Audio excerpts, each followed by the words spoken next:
everything is fixed. Let's just get this party started.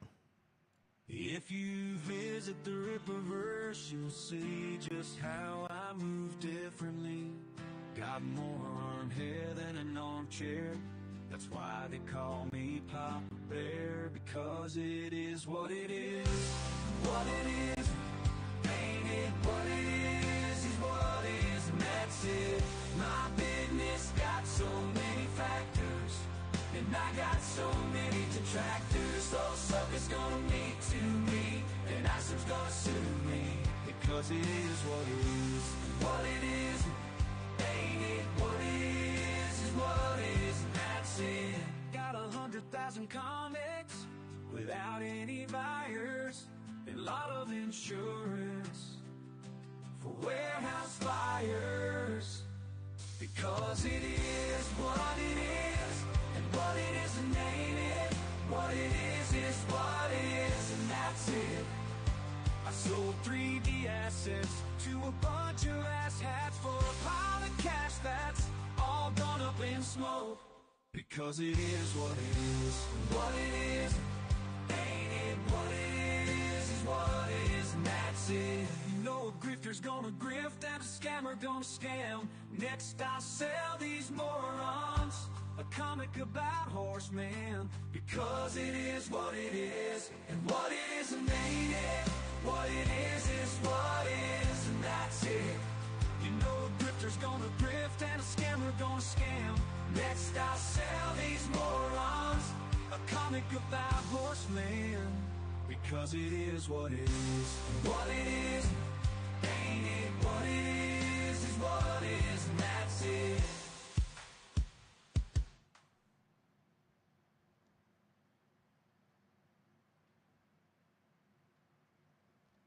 All right, man. We're doing a late night stream. I'm gonna wait for everybody to pile in. Let me go ahead and do a little announcement thingy on YouTube. I guess Rumble's not working, so I don't know. I guess everybody's streaming or something. Let me go ahead and create a post. Let's see. Let's go ahead and do this. Going live. Yeah. Oh, my dog just woke up. All right, she's cool. She's looking for a place to sit down. All right, everybody. My goodness. I wanted to get started by doing an apology, but first, we have to do my my little spiel. So, with that being said, greetings, everybody. Once again, I'm glad to be here for another exciting episode of the Watchfrogs. This is the 102nd episode of the Watchfrogs 102. This is the remix, though, because the first one doesn't count. Now, before we begin, please be aware that I am streaming on dlive, Trovo, Kick, Facebook, Rumble, X, formerly known as Twitter, Twitch.tv, and YouTube. And for those who enjoy or prefer the audio-only experience of the show, you can head over to Google Podcasts, Apple Podcasts, Spotify, or anywhere else where podcasts exist. Of course, links are in the description. There are also a handful of other ways to support the show and to keep me independent. Feel free to head over to my Subscribe Star page, my Locals page, or toss a generous donation in my Cash App. I'd greatly appreciate it. Now, let's go ahead and start with an apology. Well, what's the dog doing? Let me take a look. Laying down.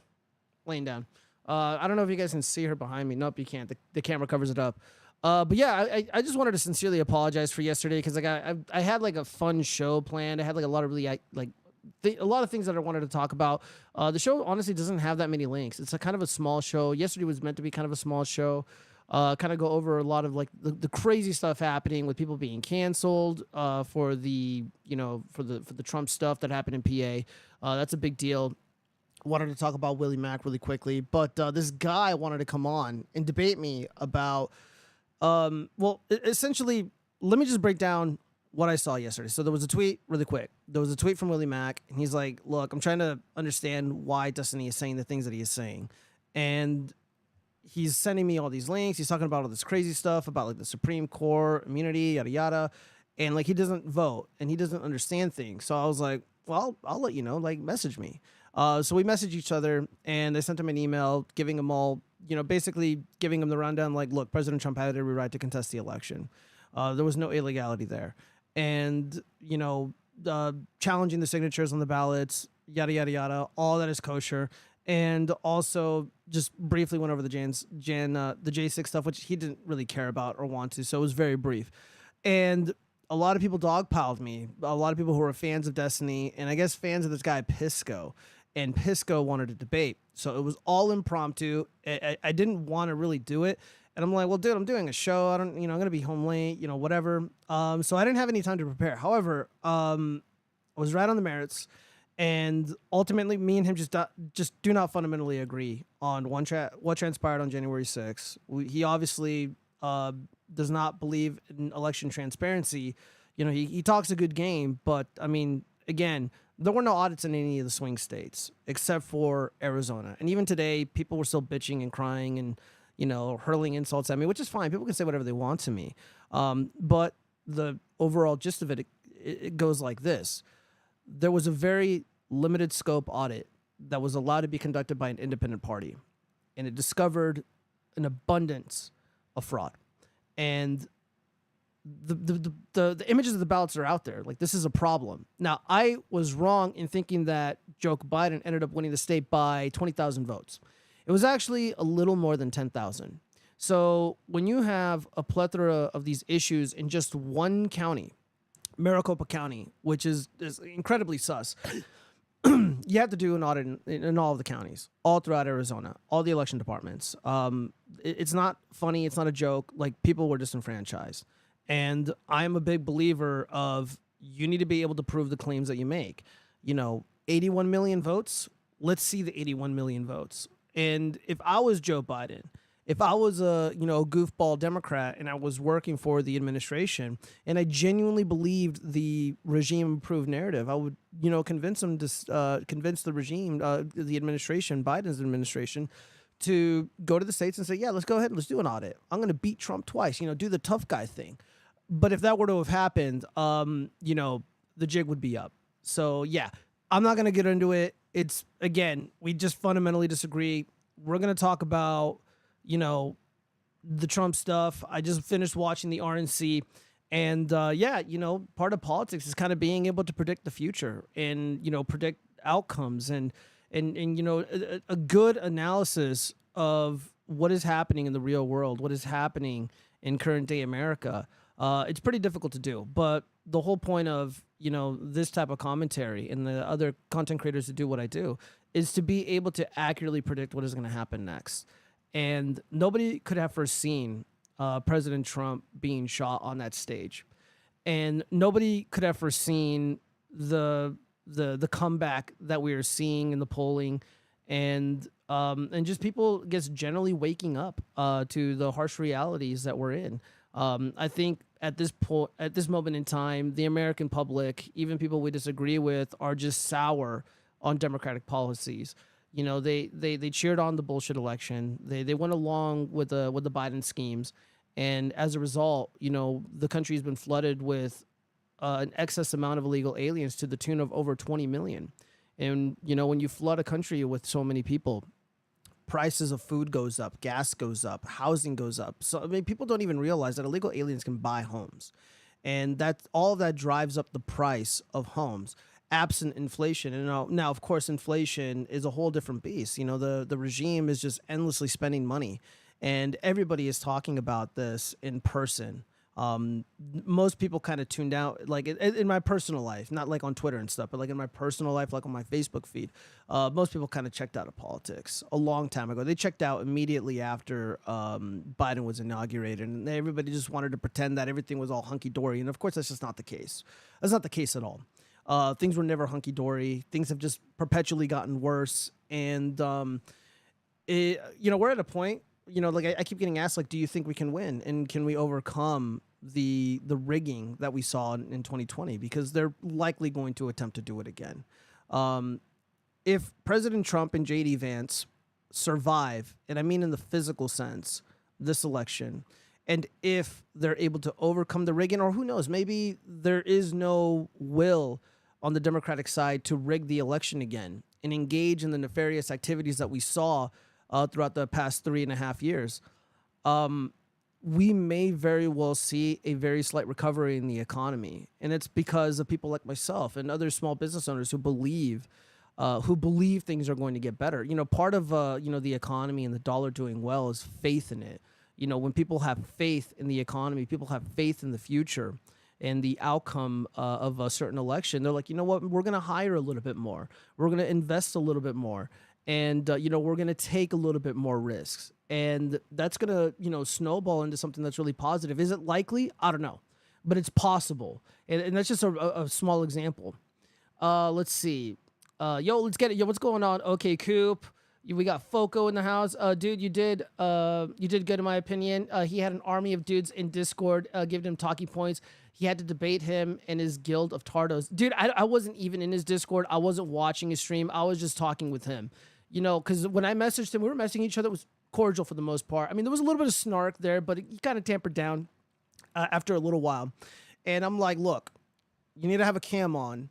There's only a few people I will grant the avatar stuff to, and that's friends and me and the fellas. You know, we don't debate. You know, like the Undead Chronic crew. You know, the Greenskins. You know, they can hide behind the avatar. I respect that. But I told this guy, I'm like, dude, you got to be on fucking cam, and you're not gonna fucking scream at me. And I believe in the old school rules of engagement, where no ad hom attacks. You know, we're gonna allow each other to speak and stuff, and I don't believe there was that much talking over each other, but I mean, the conversation got pretty contentious, and it was obvious he was pretty upset. He has the exact same mannerisms of Destiny, which is upsetting because I told him, I was like, Pisco, dude, like, you're an accomplished guy, right? You went to law school, you're a lawyer. I mean, I never verified it, but I'm just taking his word for it. Like, dude, you're a lawyer. Like, you don't have to put on a fucking front, dude. You don't have to emulate Destiny. Like, Destiny sucks. Like, you don't have to suck like him. And he was like ruffling his hair. My dad does. He's like, oh God, he's like, Giovanni is at it again. Oh, he's crazy. And then he was just like, oh my God, this frog guy, this green skin, I can't handle it.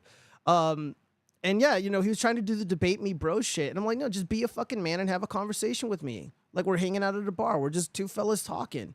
I have a different point of view than you do. Let's, I want to, and I asked him to explain, how did you arrive at the conclusions that you did? Because there's a lot of discrepancies in the claim that there was an insurrection, but who cares, right? It's over and done with. Again, like, he's college educated, I'm college educated, and I had no time to prepare. And even like today, like, these people were coming at me, and I'm just like, dude, like, here's the link. Here's the hearing from Dr. Shiva breaking down the bullshit fraud that went down in Arizona. And the guy's like, well, I have the report right here. I'm like, then why are you asking me, dude? All right, so you read the report and you're still convinced that the election happened exactly as it was reported. All right, man, that's your problem. So ultimately, like, I feel like a lot of these fucking debates are kind of useless and pointless because there were a handful of people who were they're not going to be convinced. I mean, I'll say this though, at least 50% of the people that I talked with after the fact, and the couple of the people who joined me in the Discord, super friendly. To the fans of Pisco or Destiny, I got no issues with you. You guys are not my enemy. I'm not here to trash you guys. I totally respect people coming in here goofing on me. I totally respect people, disagreeing with me. Muni in the chat, it happens, right? And it's always a good time. But yeah, let me read some of these comments really quick. Oh my goodness. Hi, everybody. Gosh, man, I'm really salty about the what's it called? The Rumble thing. Oh, and my Discord problem, I solved it in real time after the fact, after I got off, or while my buddy Spencer was talking. And that was like another thing too. Like, I got tripped up. My overlay wasn't working. I fucked it up because I put OBS in studio mode, and my Discord failed mid through. So I did the best that I could. I really did. Again, I held my own. I knew the facts. And yeah, that's and I pray that my email to Willie Mack, kind of opens up his eyes and steers him in the right direction, because I don't want him to be influenced by people like Destiny, people like Pisco, and all these other goofball Democrats that are just repeating regime media lies about the 2020 election. And so I pray that Willie Mack, and he's a reasonable guy, super nice dude. There were people trying to cancel him and shit. I was out there defending him. I like Willie Mack. The Willie Mack show is a good channel to follow. Super entertaining dude.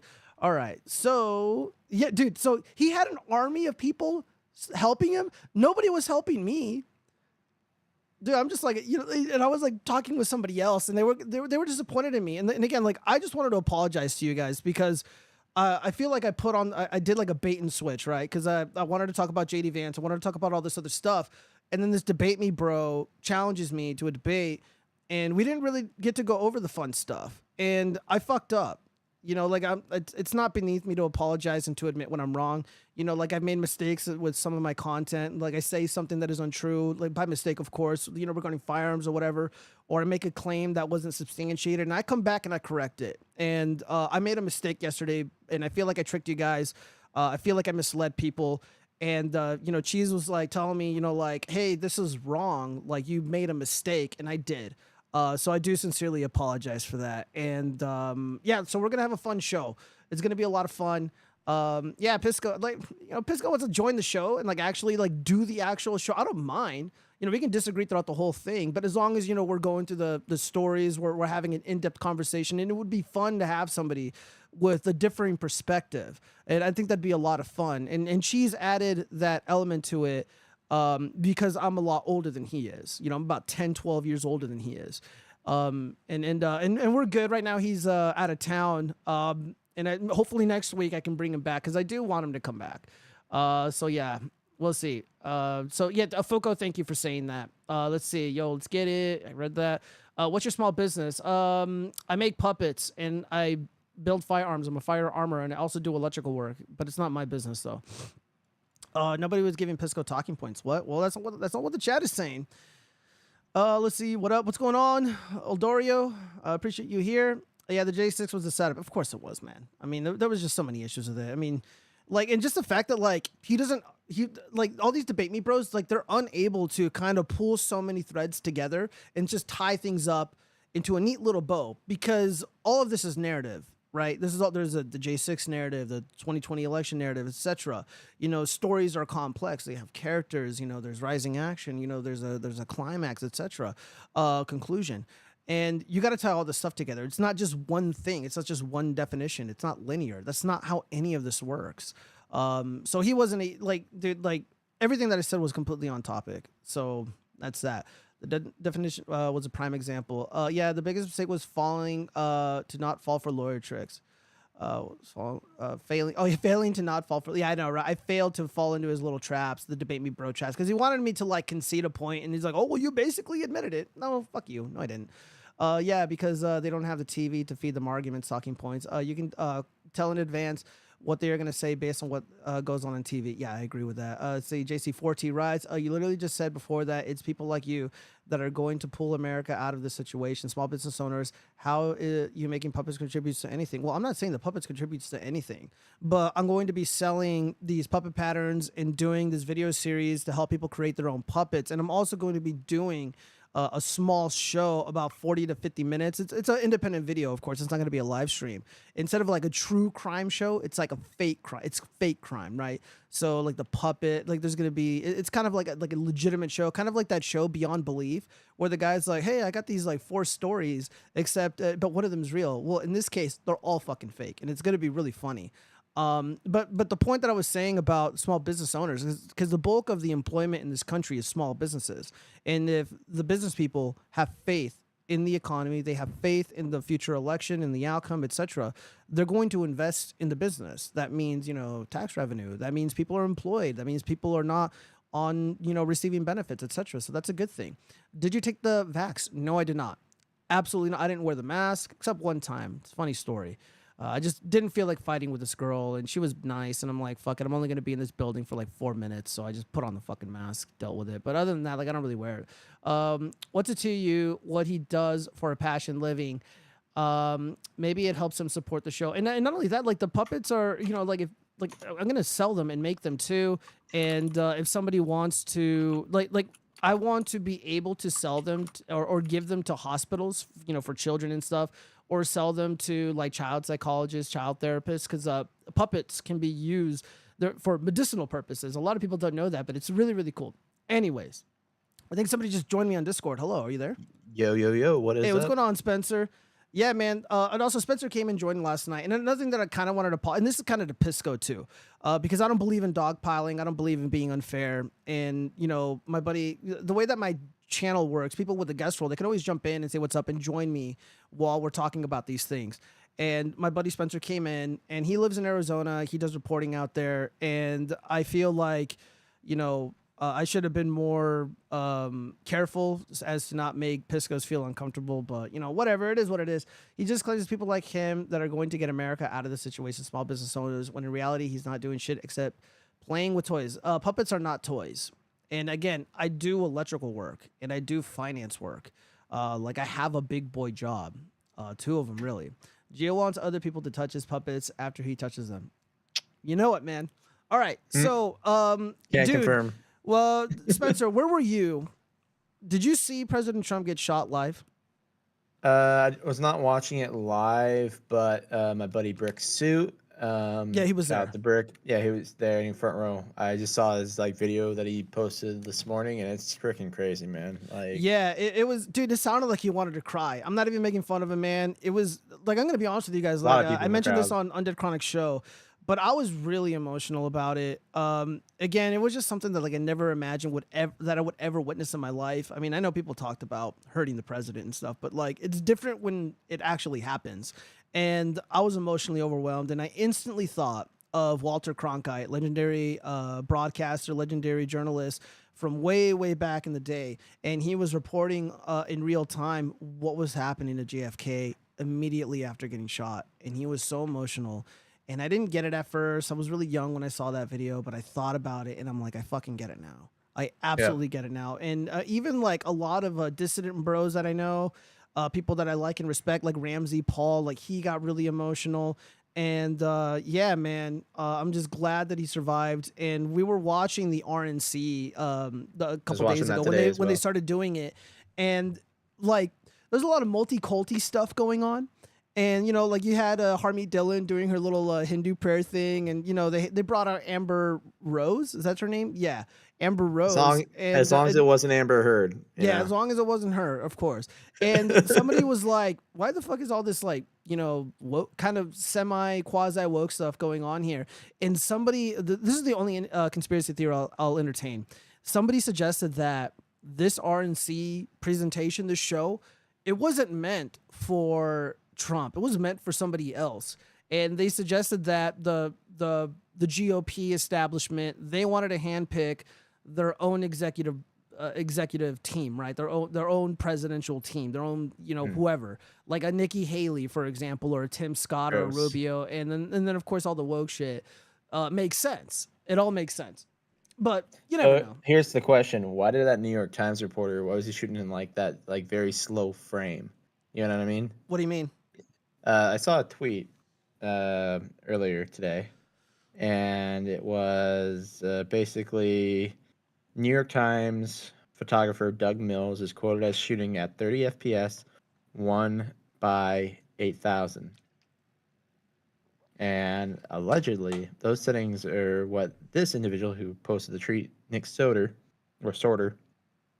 said, those settings I would choose if I were trying to catch an extremely fast actions, such as...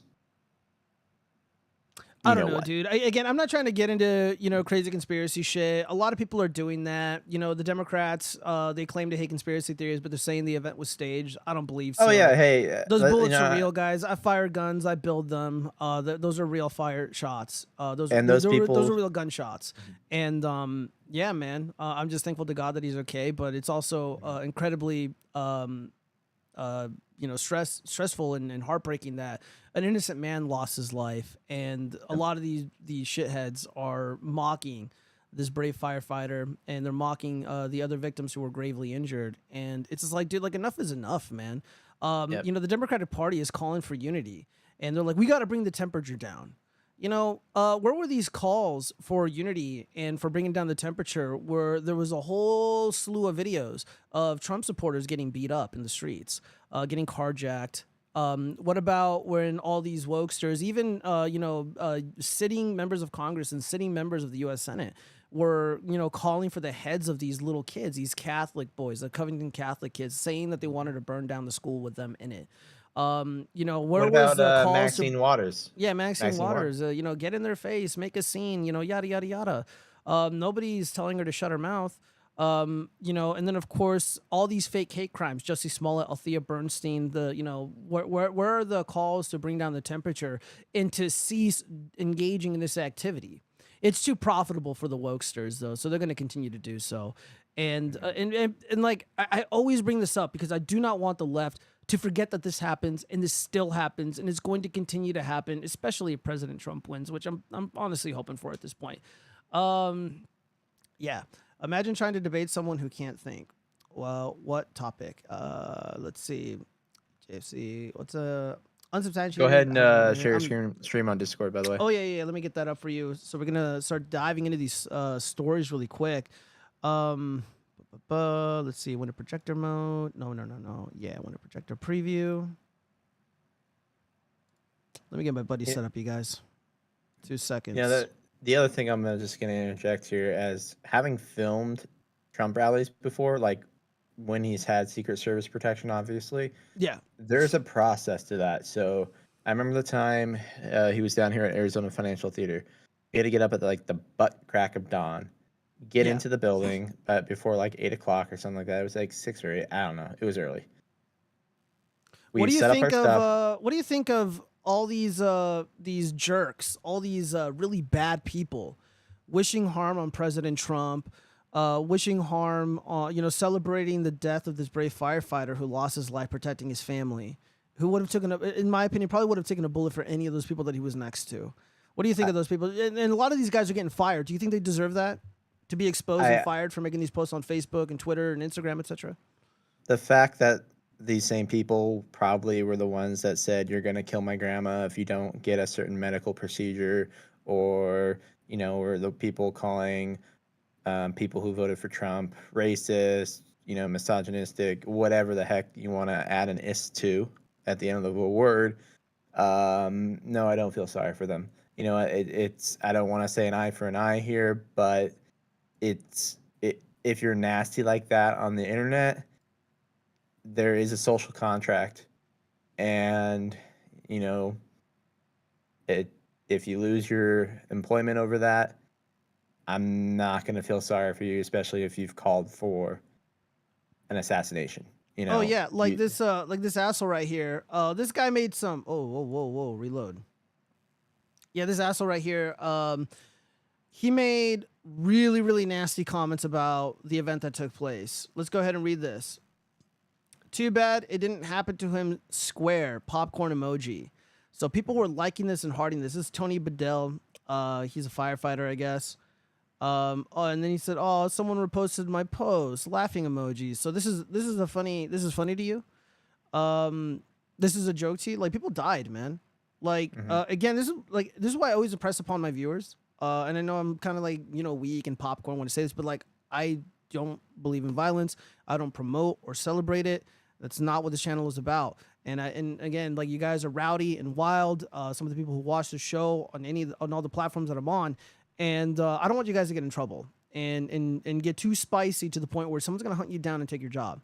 And I know most of the stuff people post, it's like, it doesn't really warrant that, but there's just something so dark and sinister about this emotionally overwhelming moment in American history where we almost lost the president of the United States, President Trump.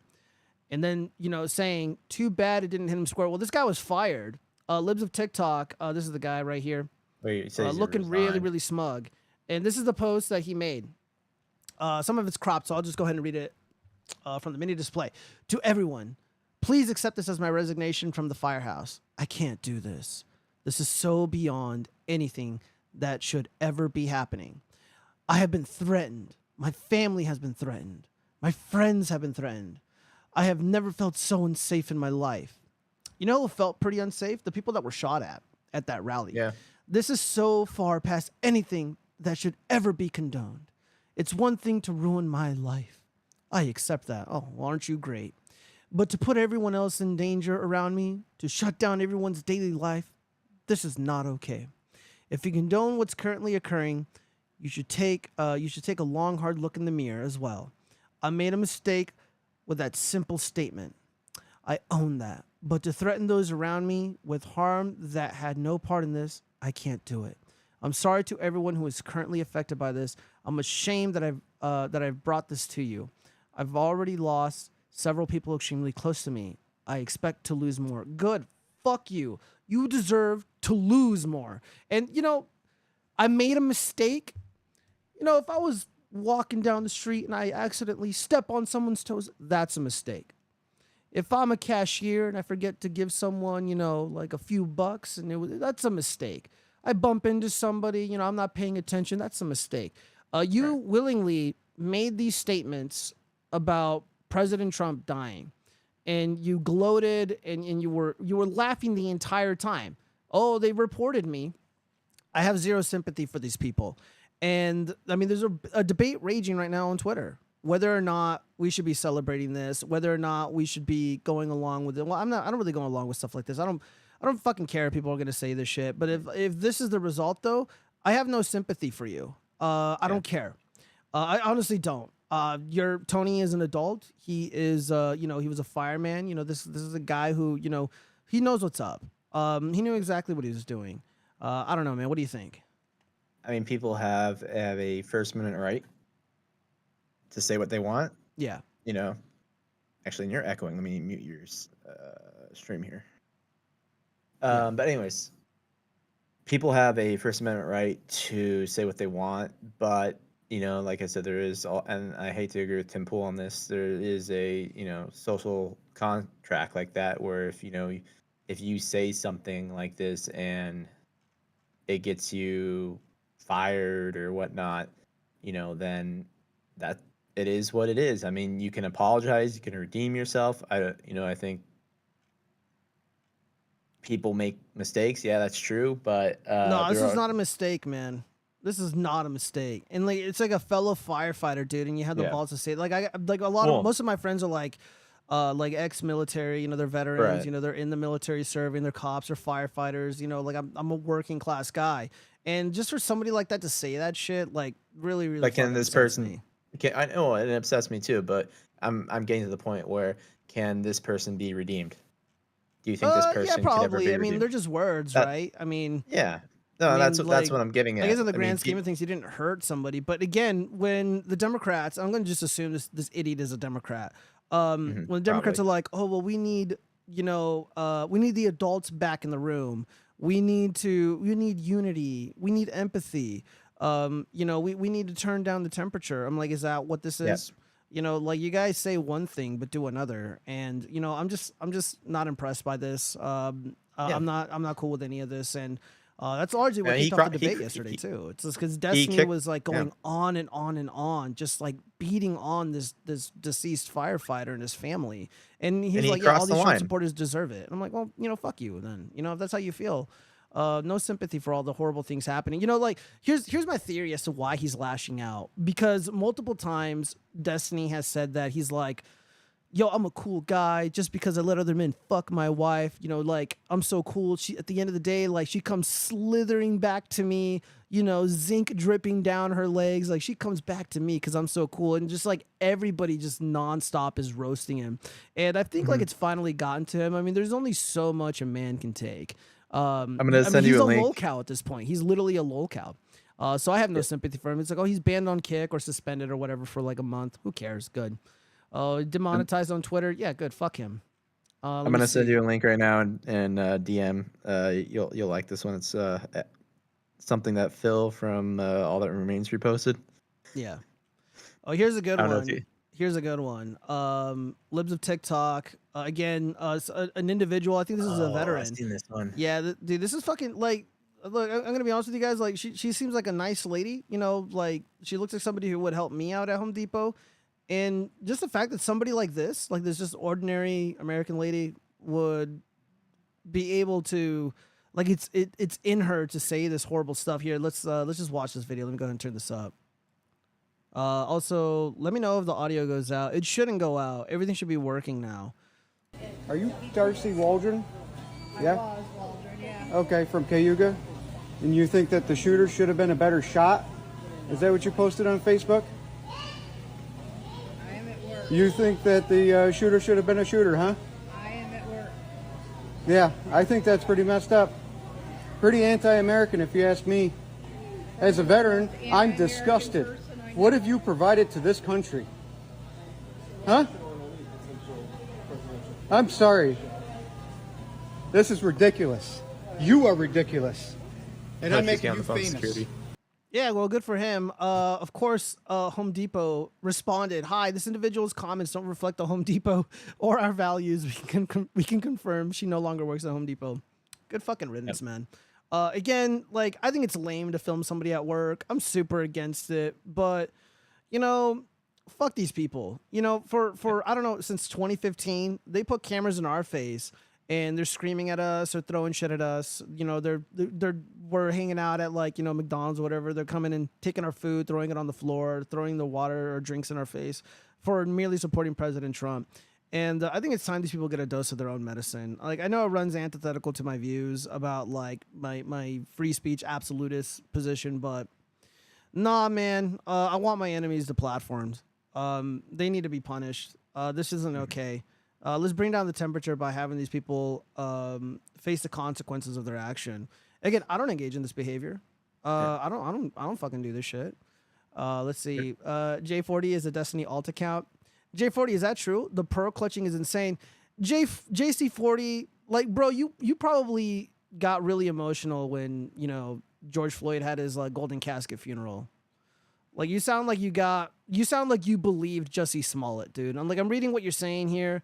Like, it seems like you fell for every single fake hate crime, and then you got really emotional when they all turned out to be bullshit. Which, by the way, I'm going to be doing a show, Fake Hate Crimes, here on the channel. Hopefully, you know, the Daily Wire or something picks it up. Speaking of George Floyd, guys, I got something so funny. Like, I love collecting offensive shit. I love collecting things that I know are just, like, never going to exist again. And I have, like, this little museum of, like, offensive artifacts, right? And I got this book. It's called The George Floyd Copy Pastas.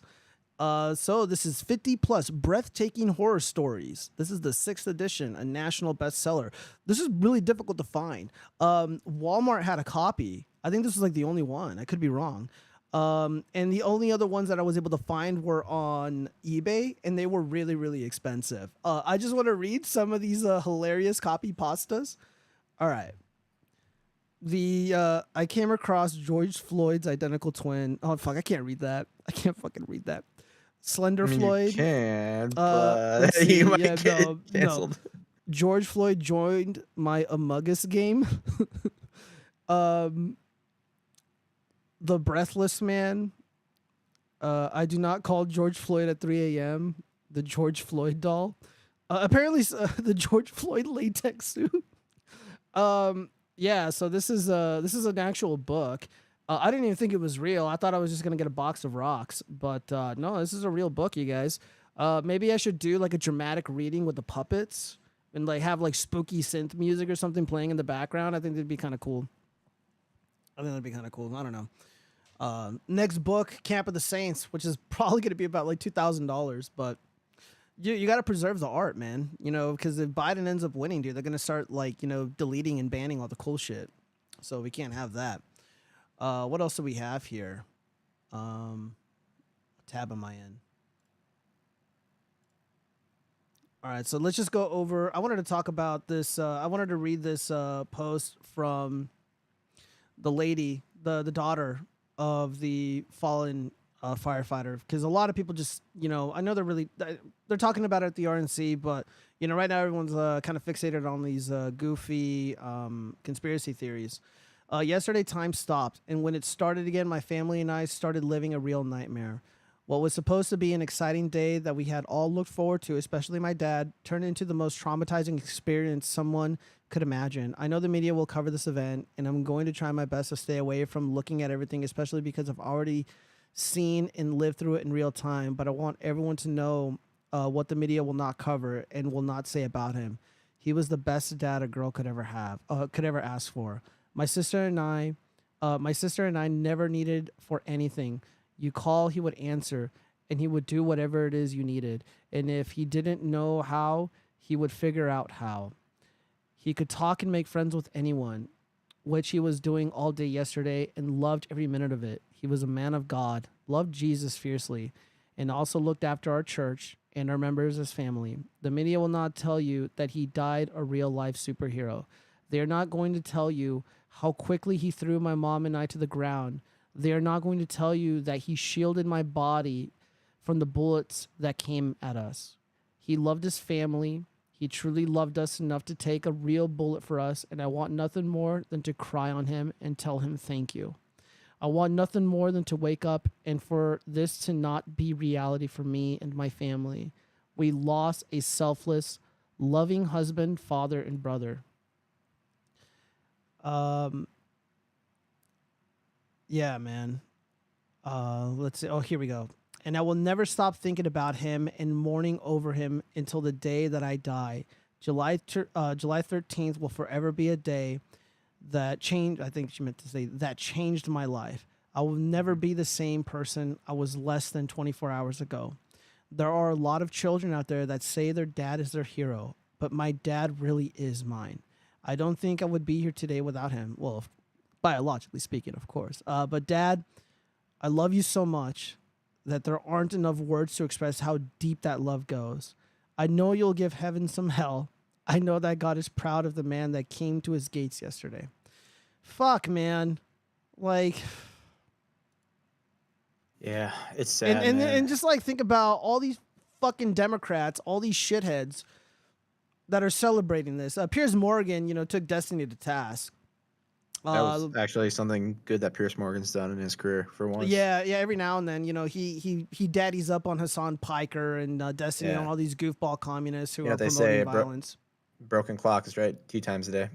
Yeah, it's pretty heartbreaking, man. Congratulations! I got 100 messages. Yeah, most Dems think it was staged. Yeah, they're so full of shit.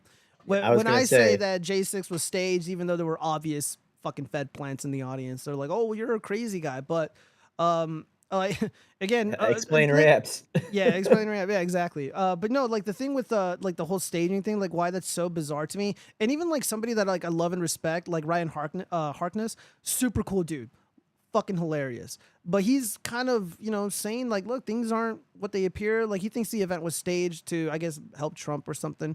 And he shoots guns, so he should know better. Again, we're just disagreeing. Again, respect to the guy, but I think he's wrong.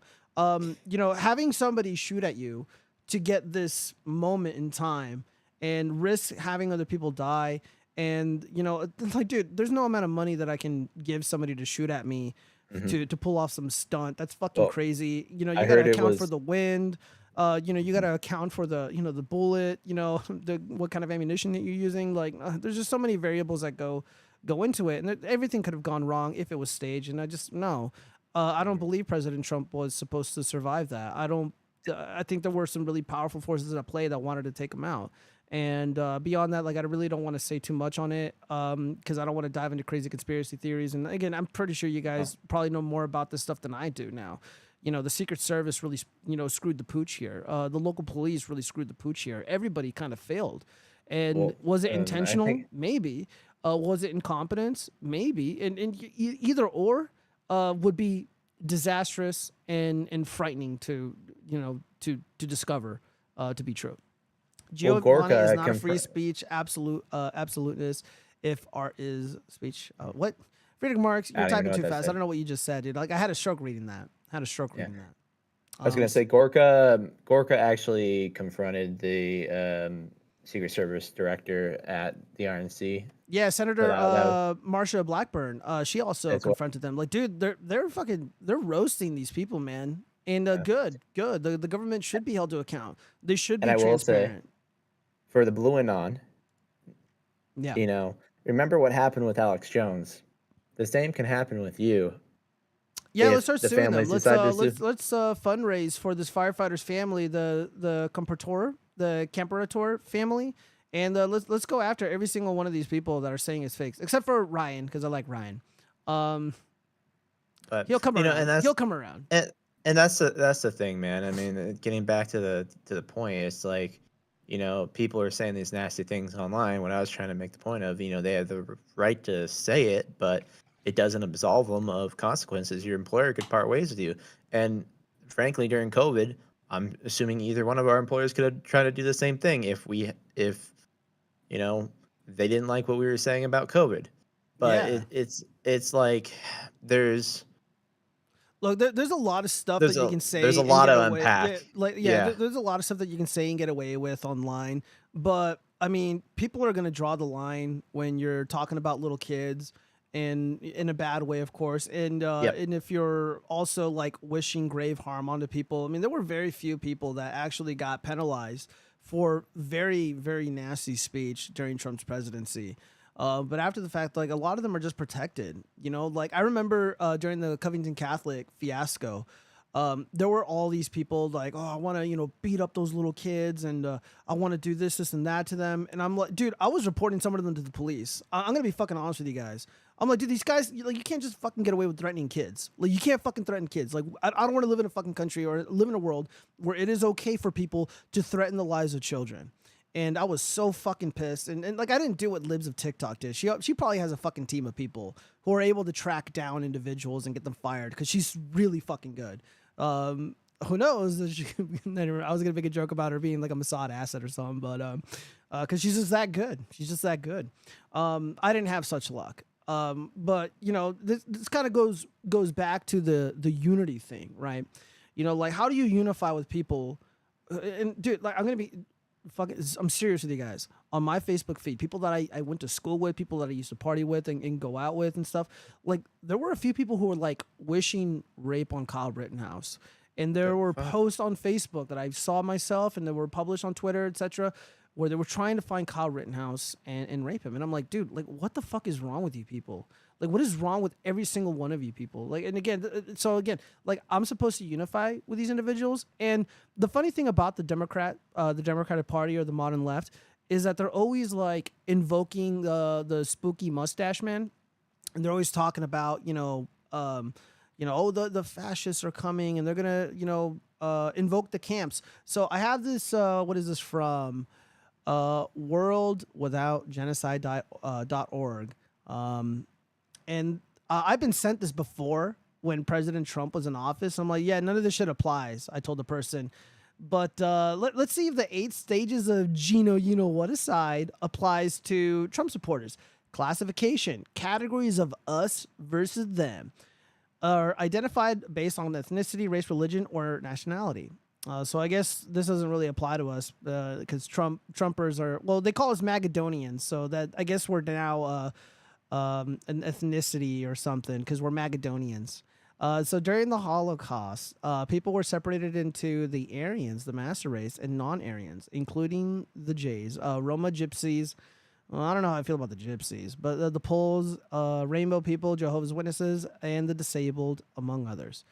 All right, so, I mean, step one, I mean, it kind of applies to us. I mean, we are seeing a lot of hatred and antagonism and bigotry towards white Americans or people of European extraction.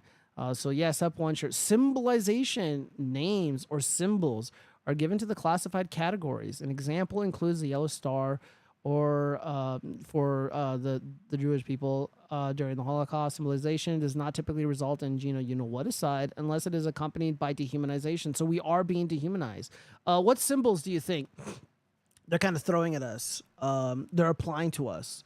They put us on lists. I've been put on quite a few lists on Twitter. They ascribe the MAGA hat to us in a nefarious way. Of course, they ascribe the Nazi symbol. What other symbols do they apply to people like us, Spencer? I mean, just, I don't know what I can say freely on YouTube, but I mean, just anything racist, anything, Yeah, sure. just like what we talked about earlier. It's Yeah, just, they like like to put like little Klan hats, like underneath like my KKK, tweets and all that stuff, kinda even though like I stuff. don't say Yeah. anything like that. Let's see. So OG Coop says, my employer did part ways with me based on my worldviews. Was the kick I needed to start my own business. Oh man, I'm really sorry that happened. What happened though? What exactly transpired for that to happen? All right, let's get back to this. So we got dehumanization. One group denies the humanity of the other group by equating them with animals, insects, or diseases. This eliminates the normal human revulsion against murder and makes killing someone of the other group as easy as stepping on a bug. During the Holocaust, Jewish people were called rats by the Nazis. During the Rwanda genocide, the Tutsis, I think I'm saying that incorrectly, but I'm just going to call them Tutsis, were labeled cockroaches. Yeah, dude, they call us maggots, which is kind of like a corruption of like MAGA and maggot. So that we get called maggots. We get called a plague on society. So we're already in step 3, you guys. Organization. Governments, armies, or other groups of power unite and train militias to carry out the you know what aside. During the Holocaust, the Nazis trained tens of thousands of German military units and mobile killing squads called the, I don't even know how to say that, Guards for Concentration and Extermination Camps and the Hitler Youth. Well, I don't know. I mean, there is quite a bit of organization that has unfolded the past few years to attack people like myself, like the Southern Poverty Law Center, the ADL. The IRS has been going after political dissidents. Joe Biden's Department of Justice has been, or Injustice as I like to call it. Yep. They've been going after innocent Americans, peaceful Americans with no criminal records. We've had the FBI mobilize to monitor the activity of parents trying to protect their children, prevent them from being exposed to pornography in the classroom. And I mean, they are organizing. I mean, is it a militia or is there an army? No, but with the government, sure. Private corporations, sure. They're mobilizing to censor our lawful speech. We've seen that on Twitter. We've seen that on Facebook, Instagram, YouTube, of course. Google does this. Yeah. And I mean, guys, we're at step 4. The government has a monopoly on violence. Yeah. The OK hand symbol, Friedrich Marx, very good. You pronounced it correctly. Excellent. Did you not use Latinx? I think I have used Latinx, but ironically, of course, and not as an insult. I was being cheeky. Again, they're the one that made it up. I'm just using it, I'm just having fun with it. All right. So here's the big one, polarization. We've been hearing the regime media state that we are definitely polarized as a country. The division is strong. So this reads, extremists further drive the two groups apart by spreading propaganda, limiting contact between them, or creating laws to ostracize one of the groups. In 1933, Spooky Mustache Man enacted the Nuremberg Laws, which made it illegal for an Aryan to marry a Jewish woman, or a Jewish person. All previous marriages between Aryans and Jews were annulled. Jews were forbidden from displaying the German flag. Oh, well, that's unfortunate. That's really mean. But yeah, I mean, we are seeing, division being, the division is manufactured. There is a widespread propaganda, like Jussie Smollett. He's a part of that. Althea Bernstein, Nathan Phillips, these people are propping up these fake hate crimes to sow division, to sow discord. And unfortunately it worked. I mean, there are people that literally believe this. Like there's this girl that I still know her. There's this girl that I'm friends with, and she's an Asian girl. And we were having lunch one day, and I remember, I don't even know how this came up, but she told me she was out somewhere, she was drinking coffee or whatever, and like there was these regular white dudes, right? They were like getting coffee too. They were just like sitting there, and she said that she was scared and terrified. I'm like, why? Why would you say that? Like, what do you mean? So yeah, it's happening, guys. All right, so we're now at 6. Preparation. Victims are identified and separated. Death lists are drawn up. Weapons are distributed. Dude, I don't know if we're there yet, man. We're kind of there because it stops. Because the next step is extermination and then denial. So we're not at those two yet. But I think somebody can make the strong case that they're preparing to do something. They already did. They got Trump. Yeah, I mean, we just saw recently that the regime, tried to take out President Trump at a rally in Pennsylvania. All right. So as for those who are going to be listening in the future, we are in the year of 2024. It is July 17th, and just a few days ago, somebody nearly took out the president of the United States, and that is President Donald J. Trump.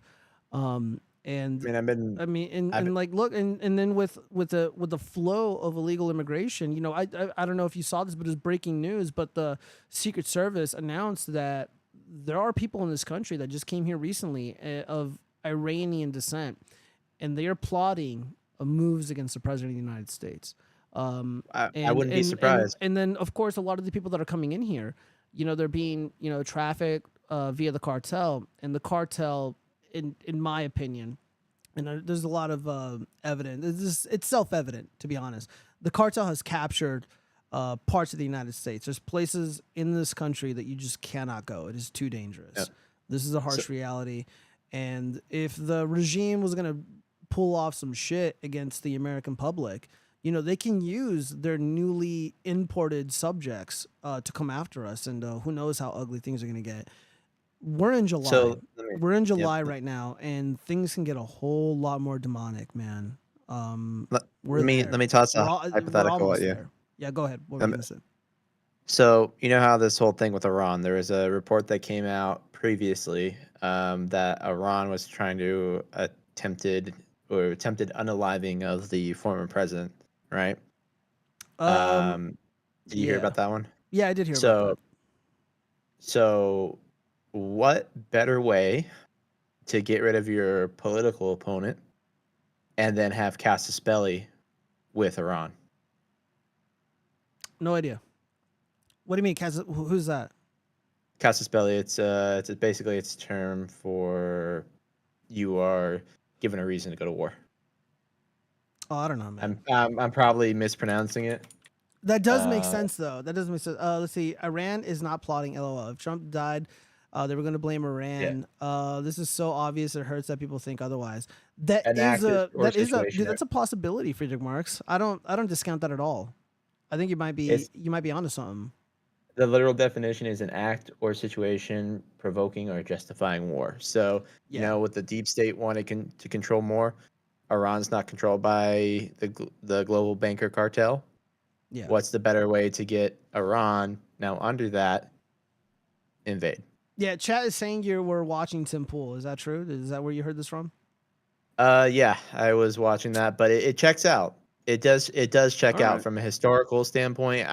I can see that based on Iran's history, because remember, before the Ayatollah took over, women could go out and be around. It wasn't like the Islamic regime that they have right now over there, right? So things have changed a lot from a geopolitical scale.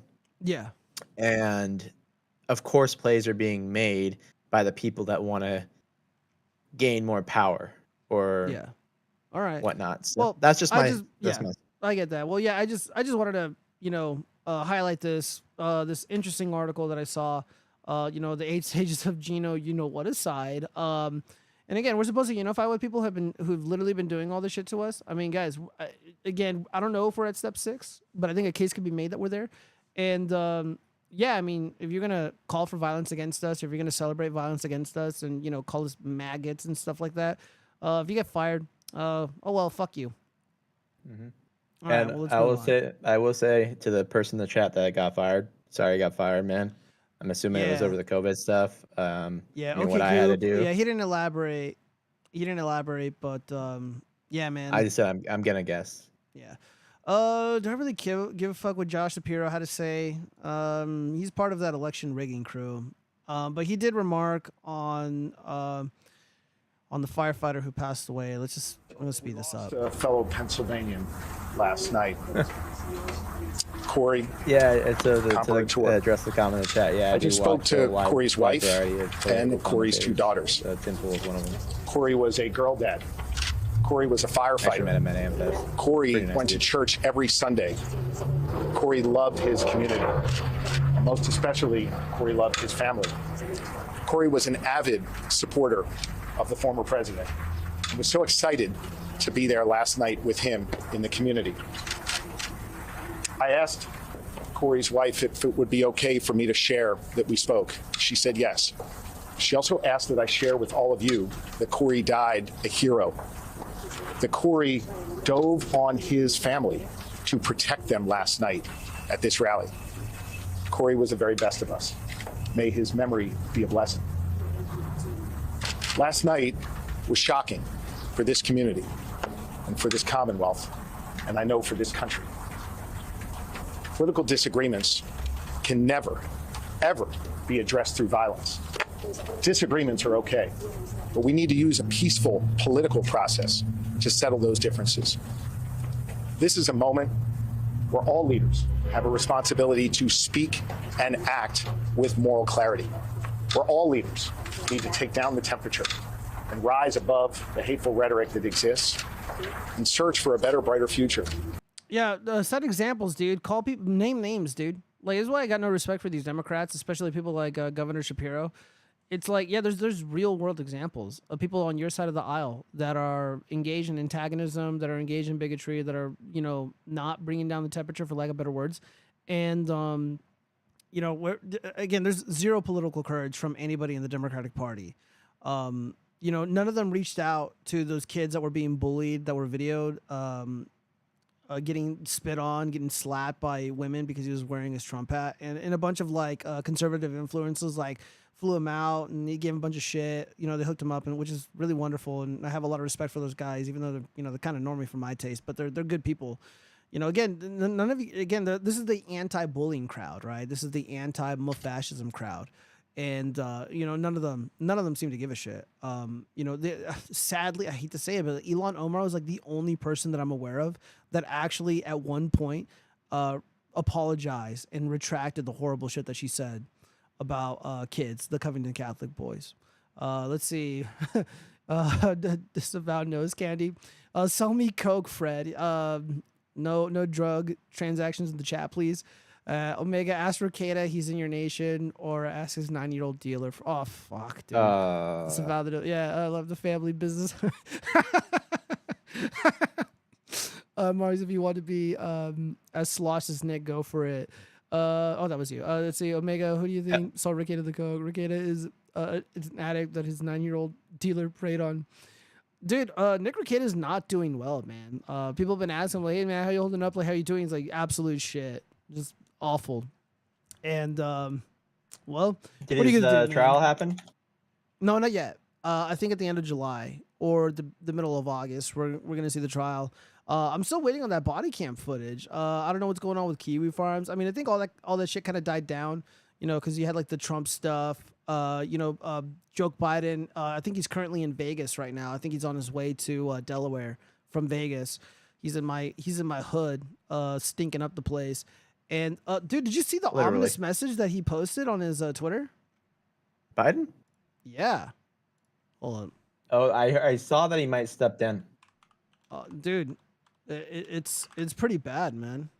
But by the way, just FYI, Yeah. you're echoing my audio. What do you mean? And through the stream, the live stream, not like actually what's going out to people, but what I can hear through your stream on Discord. What are you talking about? Hold up. Say that one more time.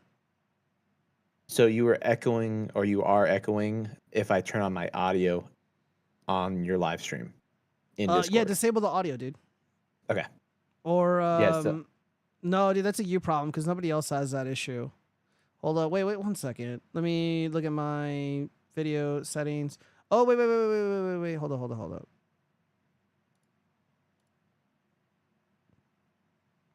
Yeah, my brain was like just like. How about now? Freaking. Here, let me turn it back on. Testing 1 2. Testing 1 2. Yes, that's better. Oh, Yeah. Nope. Oh, Well, I don't know, dude. I'll just mute it. Yeah, I don't know what to You're tell you. Shit, bro. I'm sorry. Let me see. Joe Biden. Let's see. Yeah, dude. Look at this shit. 74 he's million. sick. Dude, he literally just said, I'm sick. This is the official Joe Biden account, guys. This is a legit account.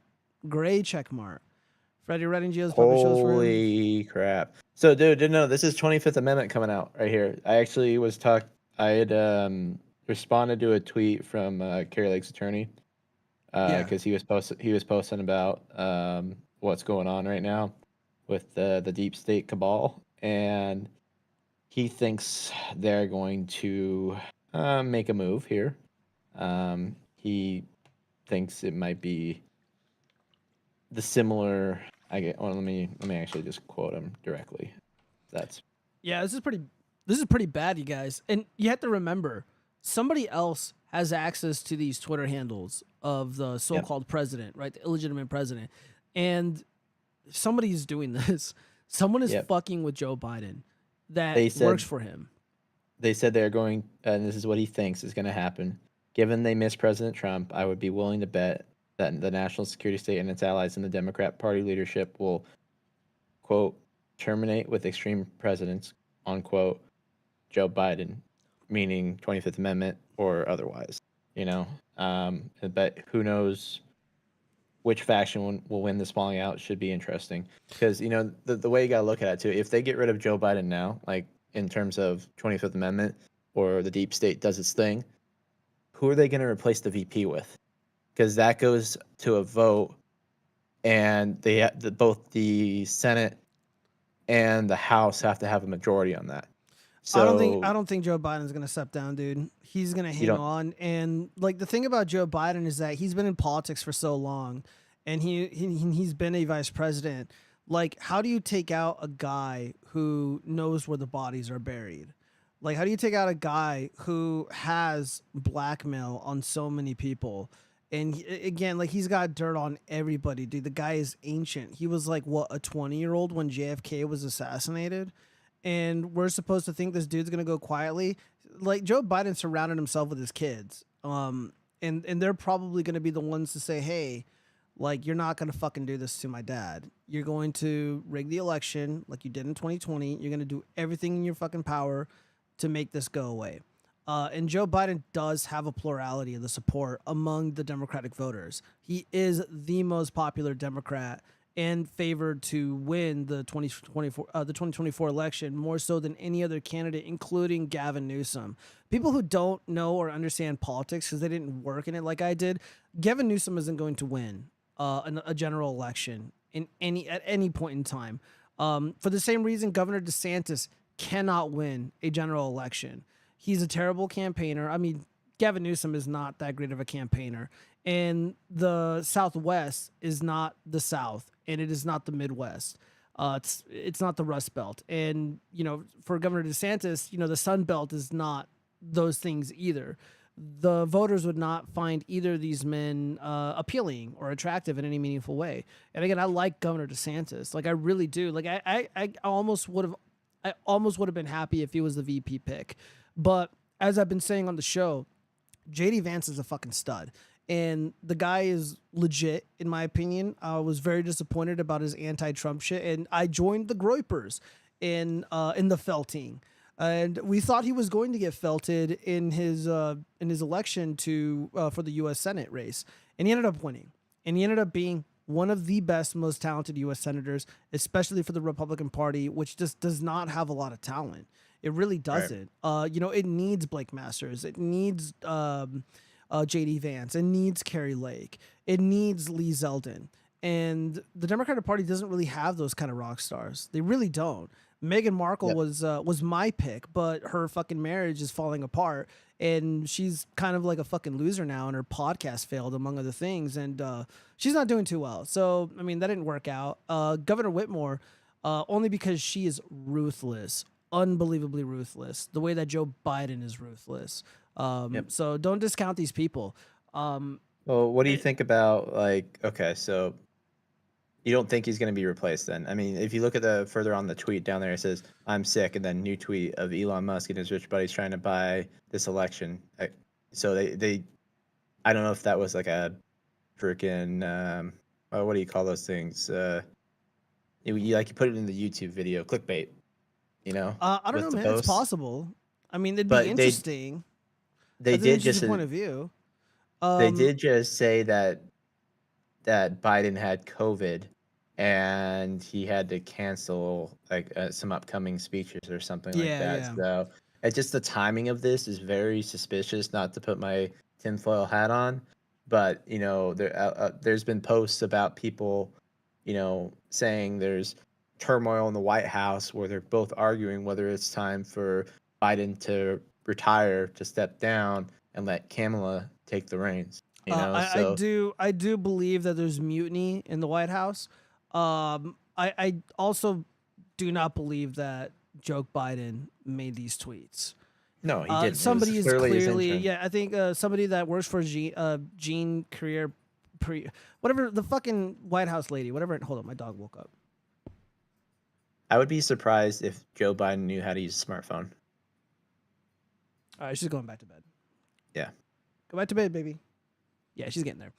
Yeah, so she, yeah, so the White House, Karine Jean-Pierre. Yeah, she, like her, I think one of her people are they're the ones controlling this, and dude, I don't know, man. Something really fucking fishy's going on. I almost feel bad for the asshole. I almost feel bad for him. I really, really do.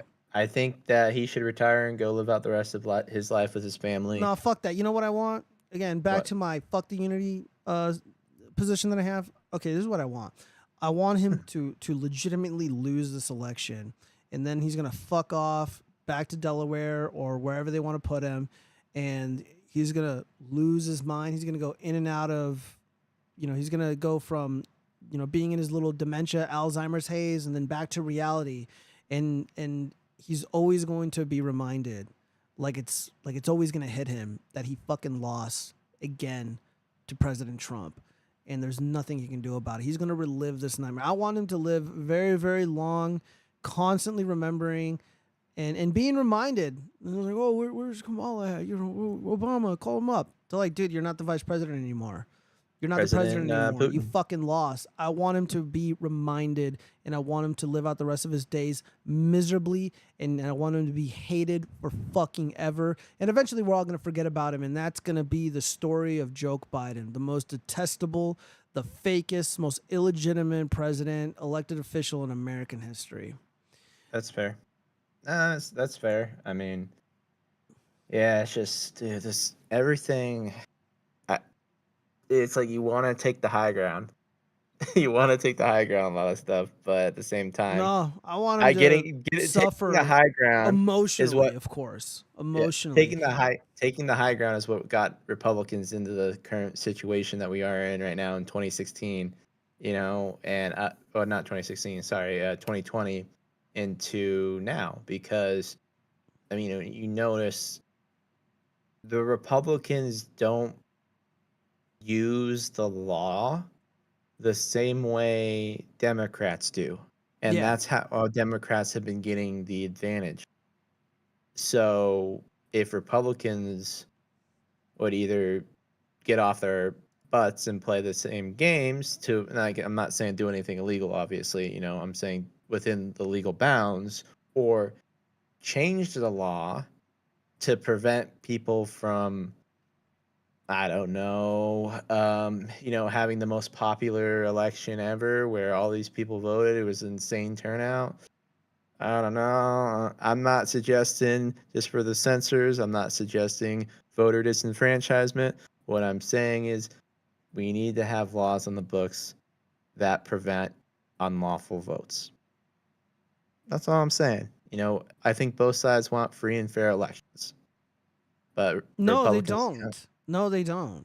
Well, good people on both sides. I'm going to use the good people thing. But then there's the... I know some Democrats that want... No, there's no high ground. Yeah, I like this comment from Friedrich Marx. Word of advice, there is no high ground in the mud pits. Yeah, absolutely. That's fair. Yeah, in the fucking trenches, you got to do what you got to do to make it, man. I'm not saying that, like here's a real world example, something that is plausible. If Joe Biden falls and trips and like is gravely injured, I'm not gonna celebrate it. I'm not gonna make jokes about it. If he's, I don't know if he's got COVID or whatever. Again, I'm not celebrating it. I don't even fucking like it. I want him to be out and about. I want the real Joe Biden to be out there. And America saw that already. Yeah, not enough, man. I mean, people are pretending that, like, oh my God, I didn't even know. Like, dude, this has been going on since 2020, man. During the, my dog, she went back to sleep. The people have been like, dude, like, this is Joe Biden, man. Like, he's been like this since before 2020 during the general we election. all know. Well, no, it's not just gotten what worse. we do, but like regular people don't. Like the people like have to fuck. Like we can't stop talking about this. And again, like, I'm never gonna stop saying the 2020 election's rigged. I'm never gonna stop saying J6 was horseshit, and obviously, a Fed ops, and it pisses them off. So we're right where we need to be. We're right where we need to be. Oh yeah, I guess breaking news. Feds paid me a visit today because he had Cuckold Simulator in his Steam library. Do you think this will be good for sales? That is unbelievably hilarious. Big if true. Let's see. Review of Trump shooters laptop found searches for Trump Biden. When is DNC convention and July 13 Trump rally? In a message on the gaming platform, Storm Crooks wrote, "July 13 will be my premiere. Watch as it unfolds." So I'll just say this too. It was very interesting how Discord wiped the slate clean of his account right after this happened. You know, the shooters. Well, oh, dude. Whoa. So I guess he played the Cuckold Simulator. I guess he's like, legit. Maybe an ad. Hold up. Special Agent Cuck Division. My tax dollars funded the FBI search into what Cuckold Simulator is. Did he also have Tyrone V Cops in his library? I gotta get the VR version of that. I heard it's pretty good. How hard was it not to laugh? We live in a world where I can't tell if this is a shit post or legit. For the sake of the show, we're just gonna assume this is real. Yeah, so the shooter was playing the Cuckold Simulator, probably chimping out at its context. Dude, Team Sneed, man, you gotta like include like a library, do like a quest where it's like you gotta pick up like a hilarious book for like your racist friend or whatever, or and then just have like the George Floyd creepypastas in the library. Oh man, this is great. Yeah, dude, like the prologue goes so fucking hard, bro. I'm only gonna read a little bit of the prologue to you guys. The last half of the year 2020 and the sliver of time following were in and of themselves a horror story. It began on May 25th with the death of an African criminal named George Floyd in Minneapolis, Minnesota, United States, after he tried to buy cigarettes and a banana with a counterfeit $20 bill. Yeah, I'm just giving you guys a taste of what's included in the George Floyd Creepypastas Volume 1. Ooh, right here. Get your books, dude. It's on eBay. Comes from the UK, though. All right. Let's move on. Does anything good ever come from the UK besides America being founded? I don't know. It's a good question. Let's see. We got a Cox on Reddit. Am I the a-hole for not feeling bad for Trump at all? I do not support political violence. Oh, I'm sure. After almost 8 years of stoking violence, threatening opponents, judges, lawyers, jurors, and other politicians, that's a lie. I can't help but feel like Trump deserved this. Looks to me like the chickens came home to roost. Edit, he's also a child rapist. Yeah, fuck him. Yeah, fuck these people, man. And then, of course, Reddit posted... Reddit lies, yeah. Yeah, Omega Tony is God. I'm saving all my money for Horseman. Yeah, yeah, dude, like I'm gonna look for the pirated version of it so I can review it here on the show. I just feel so bad giving Eric July money. I don't want to give this guy money. I fucking hate Eric July. He's such a cocksucker. If you buy it second hand or third party or whatever, then you don't pay Eric July. Yeah, I'll try to buy it on. Buy it on eBay when it's like 80 cents. Because it's literally what that horse shit is worth. No pun intended. Yeah. Yeah, well, what about Gooding? Like, are you guys excited for Gooding? I like when I was watching The Biggest Problem in the Universe, and Dick Masterson doing the gay voice. So fucking funny doing that voice for Gooding. He's like, "Hi, I'm Gooding. Pull down your pants and let me see your ball sack." Oh, dude, I was fucking dying. So goddamn funny. And yeah, like, I don't know. He picked like the most flamboyant dude to voice the Gooding character. And I don't know. I think they were bragging about. I don't know where they're finding the totals for how much those trailers cost. Like somebody's like, "Oh yeah, he paid like $80K to make that animated trailer," and it was only like a few seconds worth of like some cow eating shit or whatever, and Gooding running or doing some nerd shit. I don't know. The whole dude, like the whole story is so incoherent. The whole Rippaverse, it is so incoherent and stupid. Like, and what's even worse, like. I don't really care that it sucks. I just hate that like he's surrounded by these these anti-woke content creators, and not a single one of them has ever like intelligently broke down the story and why they like it. Like nobody wants to. I wish Nina Stupidity never blocked me so I can continue to make fun of her. But oh well. Yeah, the fucking Goblina bitch. Yeah, she sucks. Yeah, Air July fucking sucks, man. Dude, if we're lucky, guys, this is what I'm praying for. I'm praying Adam Kutinger of the Puppet Nerds. I'm praying that he survives cancer. I'm praying for him and his little family. I'm praying for the firefighter and his family. I'm praying that Trump and JD Vance survive this shit and they end up winning and they make America great again. And I'm praying that we free Trump. So I don't want him to go to prison. Free Trump, free Riley, and I want Biden to go down. I want the Rippaverse, the Rippatards to go down. I want Eric July to go down. I mean, that's what I'm hoping for. The bad guys need to lose and the good guys need to win. Him surviving the assassination attempt, that's a big win. And dude, I was also reading like the Vito Gesualdi. Like apparently he spent all the super killer money. I don't know, man. I don't know what that's all about. Let's see. Gooding is a libertarian instant dislike. Yeah, it's like, oh yeah, pay $49.99, and Gooding will go to your house and give you a massage, or some shit like that. I don't know. It's so stupid. Oh my god. So let me ask you, Gio. Yeah. What's up? Do you think JD Vance is honestly changed? Do you think that he has had that same awakening you had, coming from a Bernie bro to pro Trump? But like the thing with my so-called awakening is like when I was a Bernie bro, like I was not hateful towards Trump. Like I actually thought he was funny. Like at the time, like I legitimately thought he was funny. And after the DNC did their weird whatever during our primaries and they fucked with it, I was like, I'm voting for fucking Trump. I'm going full MAGA. But like JD Vance was like a legit hater, like he was out there just fucking. He had that one book. It was like Obama and something. I forget the name. The title was on the Hillbilly Eulogy. Yeah, that. Yeah. What did he praise Obama in the book or what? I believe so. One of my friends, you guys, you know them, over in Jacob's server, but yeah, they were all talking about that in the chat, basically thinking he's kind of like an Obama figure.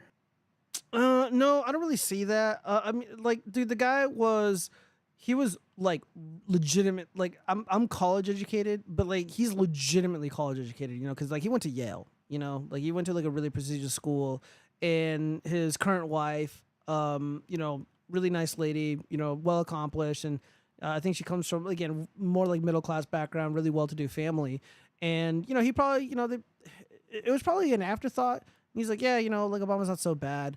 Again, I voted for the prick once when I was old enough to in 2012. But like, I don't know, like I never really bought into the whole, like, he's this magical guy. Maybe he did. I think what JD Vance was alluding to was that some people in Appalachia were not really down with Obama. And he said that race may have had something to do with it. And again, I don't know, man. I'm not from the area. Yeah. But I'll have to I remember during JD Vance's primary to be a U.S. Senator in Ohio, he was like not doing well. And like he is a well-polished guy. He was a decent campaigner. I don't know if he was that good, but he was a decent campaigner. And I don't know what got into Trump, given all the shit that this guy talked, because I was talking shit to JD Vance, to him, and Nick Fuentes was as well, and the Groypers, we kind of dogpiled him because we thought it was funny. And I remember, like, JD Vance was at this event with Trump, and Trump was fucking roasting him. Like, it was like jabbing at him, and it was really funny. And like, he was an ex-Marine, he was in the military, so he probably is used to that kind of banter. Like, he probably knows what it's like to be on the receiving end of a good fucking roast by, rough and tough dudes. And he handled it like a champ. He really did. He wasn't a bitch about it. And he has been an excellent senator, a U.S. senator. And I, when on the show, when communicating who I think would be excellent vice presidential picks, I said Ben Carson, Kerry Lake, someone maybe like Blake Masters, but he didn't really make it in politics. And then, of course, JD Vance. And then later on, I included General Flynn. Those were like my picks. And then DeSantis was on there, but then I removed him. But at this point, maybe he'd be okay. But JD Vance always struck me as like legitimate. And of course, he was picked. Yale, LOL, college education, LOL, middle upper class, LOL, not a single valid thing mentioned. Like he comes from a not even a working class background, but like, dude, the guy grew up poor. Like the hillbilly eulogy was really about his life and what it's like to live in Appalachia, and like all this shit's real. Like he was able to go to school because of the GI Bill, and he was somehow accepted into Yale, even though he's the whitest male imaginable. And he just came out on top, man. He just did all the right things, and I'm impressed by him, and I think he's legit. I know some people are kind of like, I see like the normies are okay with it, like the more like safe conservative influencers are cool with it, and the more dissident bros, like they're talking shit about his wife because she's Indian. Like, dude, like I don't give a fuck about any of that stuff. Like in the real world, people don't talk about that shit. Like, I don't know, Nick Fuentes and his crew, like, I don't know, man, they're being silly. But I mean, it's just their opinion, but I just think they're wrong. Well, what do you think? That's fair. I mean, I guess I have to do a little bit more research, to be honest, on him. But the one thing just on initially that I liked is, he's not funding the foreign wars. I think, at least in terms of the Russia. I did not. I was about to watch it. I thought it was excellent. The wife came out, real pretty lady, and she was just like, it felt really, really fucking genuine. It was really heartwarming, and then of course he did a really, really good job, and he was saying all the right things. He sounded like Ramsey Paul. He sounded like a little bit like Jared Taylor. But without all the stuff that got Jared Taylor banned, which, by the way, he didn't do anything wrong. But it sounded really fucking good. I'll go look it up after the show, and or just watch it tomorrow while you're working, and let me know what you think, because I liked what I heard, and it really, I guess supports everything that I've been saying about the guy. And again, like I do political strategy on the show, and I give you guys political analysis as somebody who used to be on the inside. And I think JD Vance is the real deal. I think he's the right choice. And if Trump and JD Vance survive this election, physically survive this election, if they get elected, and they're able, and us, the people, are able to kind of prop up and prevent a fucking like catastrophic depression or major recession, more so than the one we're in now, I think he's going to be the next president of the United States. I really do believe that. I just hope that he still adds some libertarians to his staff, his cabinet, just to piss off the deep state. Like, why? Libertarians are like cringe, bro. Like all they want to do is lower the age of consent. Like they suck. Just toss Spike Cohen in one of the positions, and then you just have him say "afuera, afuera, afuera." Disavow. Let me read this really quick. I think it'd be funny. And your wife is a plus. That would enrage the white females, the real racists. JD is good now. Yeah, man, like the whole story, like how they met, like super heartwarming. Like I just feel good about this guy. And like again, we're gonna get a millennial vice presidential, a millennial vice president. I think he's literally 39 or 38 years old. Like he's not even in his 40s. Mm-hmm. So people are like, we want a young person. There it is. So if Blake Masters stayed in the race and backed Trump, do you think he could have been the vice president pick? If he won the U.S. Senate race, yeah, probably. Dude, Blake Masters is a fucking stud. I know, like, things are happening in Arizona. I don't really want to get into it, but, dude, Blake Masters probably would have been the smartest person in the U.S. Senate. But right now, that person is probably JD Vance, dude.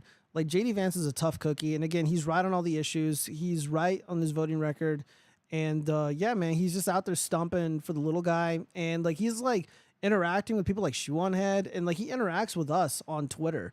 I just think he's great. I think this is the right pick. And I will say, I think I know why. There's really nothing like bad about him that I dislike. I mean, the beard really works well with him, because without the beard, he looks like he's got bullied in school. But when he's got the beard, he's looking like the new founding fathers of America in the Purge films. I'm like, yeah, dude, this got the right fucking look. I dig it, man. And dude, just imagine, like, we can have a president with a beard for once, and who's not a little bitch. I think that'd be great. So I don't know, man. Yeah.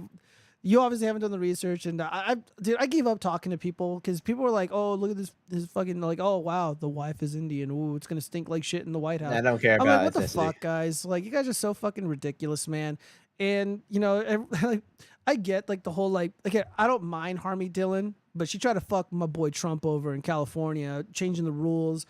during the primary, and I'm not really a fan of that. But honestly, though, like, she seems all right to me. Besides that, keep her at arm's length, but keep her close, but not too close.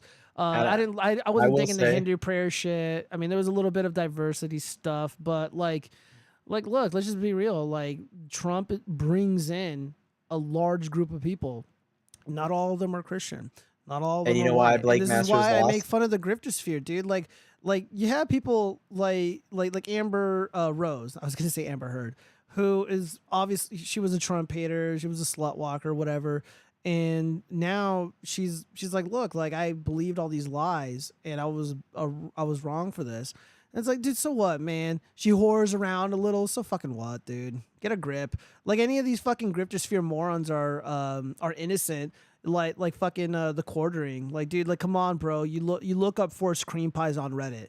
Don't act like you're fucking better than everybody else. Oh, to be fair, I don't think he was trashing Amber Rose, but Matt Walsh was. He was saying like, oh, like, I can't believe they bring on this like thought. I'm like, bro, there's videos of you like parading around with some dude's ass hanging out, and you were like shooting with paintballs or something. I don't remember. But yeah, like, I hate the grifter sphere. I hate the Daily Wire cucks. They're awful, and they're just making this thing not so pleasant. By the way, is she a dot or a feather? No, she's a dot, not a feather. Her family, they were immigrants. They immigrated legally to the country, because a dot would make a better sell. Yeah, she's a dot. She's a dot. I will say too, Gio, the reason why Blake, I think, lost here in Arizona was his stance on Social Security. He wanted to Oh, dude, I know, man. Dude, you can't be fucking saying that shit, dude. Yeah. Well, no, because they took him out of context. He wanted to pull it into a private system, like. Yeah, but dude, that's gonna scare the shit out of people. You can't fucking do that. Doesn't matter if you took him out of context. So like, oh yeah, we're gonna fuck up your Social Security and we're gonna put it in Wells Fargo. No one's gonna want to fucking go for that, dude. Like, they want to just receive a fucking check from the government, and they wanted to show up in their mailbox or in their bank account, and that's it. They don't want to fucking deal with Chase Bank. They don't want to deal with Wells Fargo. Like, yeah, I get what he's saying, because the Social Security is paying for a lot of these bullshit programs. It's paying for a lot of this woke bullshit. But whatever, man. When it goes, it goes. There's nothing we can do about it. You know, might as well just go along with this fucking farce. Because when you say stupid shit like, oh, we're gonna let Fidelity deal with it, dude, you're gonna lose like a million fucking voters. with regulations and all that in place. But doesn't matter. You know, there's a lot that has to happen before you can get to that point. Which I understand. He's a smart dude. He can actually none of these people, all these people lack like political skill. Like, they have the worst strategists imaginable. Like I fucking, my door is always open. Like, the Republican Party or some of these like high profile candidates, they can hire me anytime they want, and I'll get them there.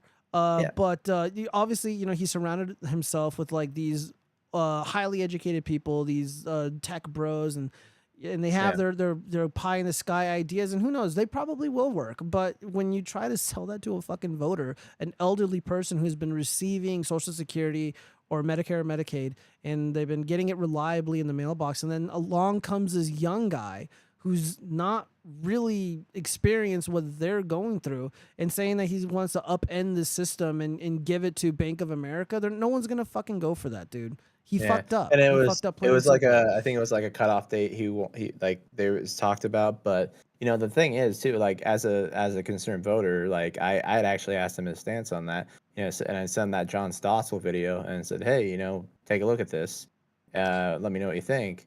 So, you know, I know it wasn't a focus of his campaign, right? But then I would say that, you know, the fact that him as politician actually saw the bigger picture and said, yeah, we need to address this, as opposed to every other politician's like, we're going to save Social Security. We're going to save Social Security.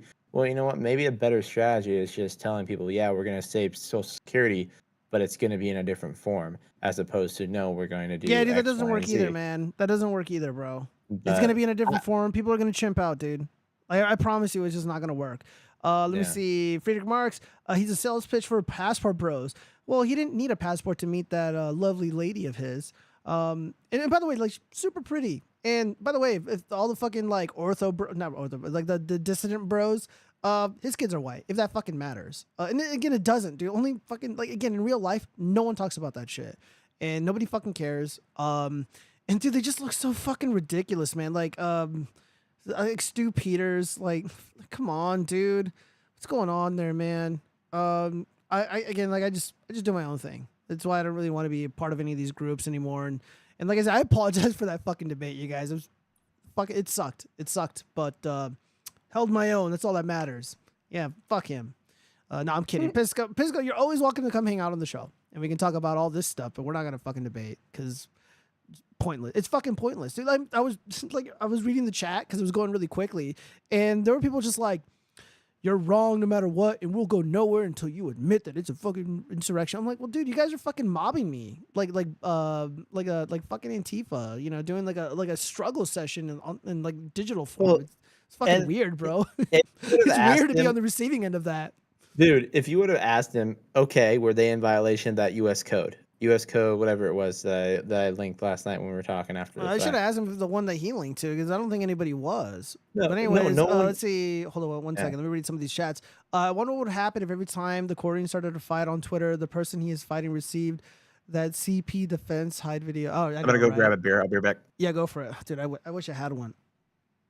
But I don't want to get up and wake my dog. She's sleeping peacefully. Morse code's up. Have you tried to ask if you can help with their campaign? I might visit the Trump campaign office out here and talk with the manager. It's not really something that I've ever done before. Most of the campaigns that I've been a part of, like I just like emailed somebody. I'm like, yo, what's up? The only time that like I did kind of just walk into a campaign, I'm like, yo, what can I do? And it was for Bernie Sanders, and I didn't get paid for it. I was like a legit volunteer. But most of the time, like I've been a paid volunteer. I've been a canvas manager, and I've been an aide. And yeah, man, like I worked closely with like, you know, directors of certain departments like outreach or canvassing or whatever. I mean, like doing on the ground shit and doing strategy on the ground, that was like my bread and butter. And yeah, like I just know how to do this. And a lot of these people just like are just doing the wrong thing. They're saying the wrong thing. And it really is all about how you brand yourself. You know, like JD Vance was not branding himself as like some kind of poser. He wasn't doing like, look at me, I'm a hillbilly type thing. Like he was just like, yeah, I've been through the shit. This is who I am. This is what I believe. And like, we gotta stump for Trump. And it came off as genuine to me. And Trump saw that. And of course Trump had to fucking roast him for talking shit. And he got him across the finish line, man. Like Governor DeSantis, if I was a strategist for him, if I was helping him to do his campaign, you know, because he tried to do like the populist thing and it just didn't really work out. Like he wasn't very personable when he was interacting with people. I don't think he's a bad person. I think Governor DeSantis is a wonderful man, but he is not a populist. He's more like the manager who's not cool, but like who fucking knows how to get shit done. So he needs to show himself as like the boss, right? Not the way that Trump is, but somebody who is super competent. And he tried to appear like he was something that he's not, man. And then of course, like the goofy shoes, the boots, and just all this other stuff, like it just didn't work, man. He wasn't selling himself properly. Like Trump, for example, like Trump is not a poser. He is the fucking boss. He is the CEO. He runs the company. And that's how he comes off when he's on the stage. If he's talking to cowboys, he's not going to put on a cowboy hat and look ridiculous. He's going to go with his giant suit and his ridiculously large tie because he's the fucking boss and he's larger than life. And people love that. And he's authentic. And, some of the women who end up running for office, you know, they embrace, you know, the mother that they were. They embrace you know, their femininity and stuff, and women can be leaders too. And it's just really about how you sell yourself. And again, Blake Masters, I think he sold himself really well. But again, you can't fucking say the things that you said about Social Security, man. You're gonna fucking lose, dude. And right now we're seeing a shift with older voters. They're not in concert or an agreement necessarily with the Democratic Party, but when they believe that, I guess, a plurality of Republican legislators want to take away their Social Security, they're going to vote reliably with the Democrats. You know, immigration be damned. You know, wars be damned. They just want their fucking checks. And yeah, really upsetting. Really upsetting. You had AIDS? Sorry to hear. Thank you, Cheese. I did not have AIDS. Fuck you. I said I wasn't aid. The dissonant right? I think you meant to say dissonant right. Worship and serve the white man's peas. It's sad. Yeah, that both P's included the trans feminine P. DeSantis shouldn't have run on heels. I know, man. It was really upsetting, dude, but he was just completely misled. And then of course, like, he got all wishy-washy about like the J6 prisoners, political prisoners, and he just had a lousy response to Trump being abused by the FBI and them like going through Melania's panty drawers and shit. Look, I'm sure he I was, understand like, why told. they did it, but like, come on, Yeah. man, don't be a fucking pussy about it, dude. And then of course he kind of he turned into a little bitch about election integrity, and election integrity is like a big deal for a lot of Americans. Like, dude, like, you have to talk about this. Like, you fired Brenda Snipes. Like, you know these people are full of shit and that they engage in rigging. Yeah, and you cleaned up the state of Florida. In my opinion, Florida's a safe red state at this point, at this moment in time. He's a I wish mallet, Arizona was that so way. he needs to dress in women's clothing to feel big. I think he meant to say manlet, and we respect all men of all shapes and sizes here, unless you're Boogie, because being that unbelievably fat and disgusting is not acceptable. All right, so let's see. What am I getting here? Yeah, so this is the tweet that got fucking people's panties in a bunch. Jesus Christ, 65,000. You got 255. Yeah, so yeah, Willie Mack. This is what I was responding to. So Willie Mack was like freaking out. He's like, I started the weekend making a video on Destiny for being another classic unhinged liberal, which is true. Wishing death on a fireman because he made a Putin tweet. Woke up today after doing hours of research on where he's coming from, realizing he's right. No, not really. There is endless court documents and speeches of Trump explaining his electorate fraud plot to overthrow the newly elected government in 2020. That is not about the January 6th protests. That's correct. The people sent to be the fake electors, electorates admitted to it and have been charged. Which, by the way, what they engaged in was not really a crime. I don't think it was a crime at all. District of Columbia was prosecuting him on this, and instead of defending himself, Trump said, "I was president, I should be immune." Yeah, exactly. It got kicked up to the Supreme Court, and they granted him immunity on this. It's in plain English. Ben Shapiro agrees that there was a plot, but since it didn't work, who cares? It's not that it didn't work. Like, no one should care anyways because there wasn't anything illegal going on. Rob agrees there was a plot, but the courts would figure it out, so who cares? I don't know who Rob is, but whatever. I never voted for before. I think that Joe is at all fit. I think I meant to say isn't at all fit to be president, and thinks Don's response to getting shot was exactly what you want from a leader. But holy shit, this seems like a big deal. Can a single conservative explain to Destiny why it is not? I really want him to be wrong here. So yeah, he comes out and he basically, rejects Destiny and his horse shit. He's like, by the way, this tweet, this is a tweet that is obviously going to make a lot of people hate me. I encourage you to look at the court documents and come at any conclusion. I really, really want my comprehension to be wrong. Fam, trust me. I know I also feel like a retard conspiracy theorist, but the information is right there in the court documents, and the evidence is largely publicly available. I don't know how else to see it. The emperor has no clothes. So I of course, right. I'm a former expert on election matters, which is true. I'd be more than happy to explain why this isn't a big deal via email or something. Yes, please DM me. So yeah, I communicated with Destiny. Not Destiny, I apologize. Willie Mack. Willie Mack's a big content creator. He's really, really good. And I told him, I was like, look, like I sent him a video from an industry professional, an actual accomplished legal expert, which is Van Jones. And he highlighted exactly how the election could be contested by President Trump, legally speaking. And I sent him that. I also sent him information regarding that it's not illegal to contest elections. It's not illegal to call for, secretaries of state to contest signatures or to verify them, etc. And yeah, like Willie Mack is not like a political guy. He doesn't make any political content except when he's like roasting Hassan Piker or something.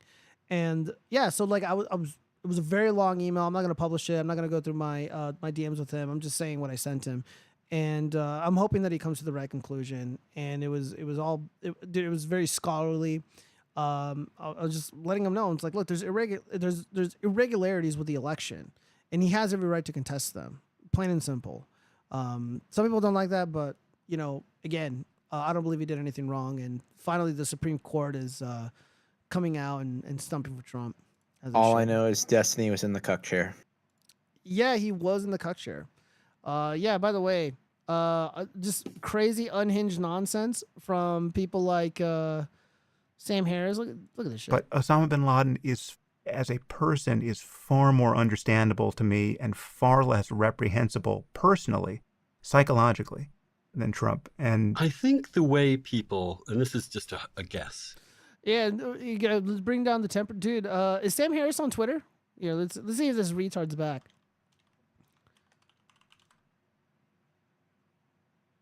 Nope, he's gone. Oh, from the desk of Sam Harris.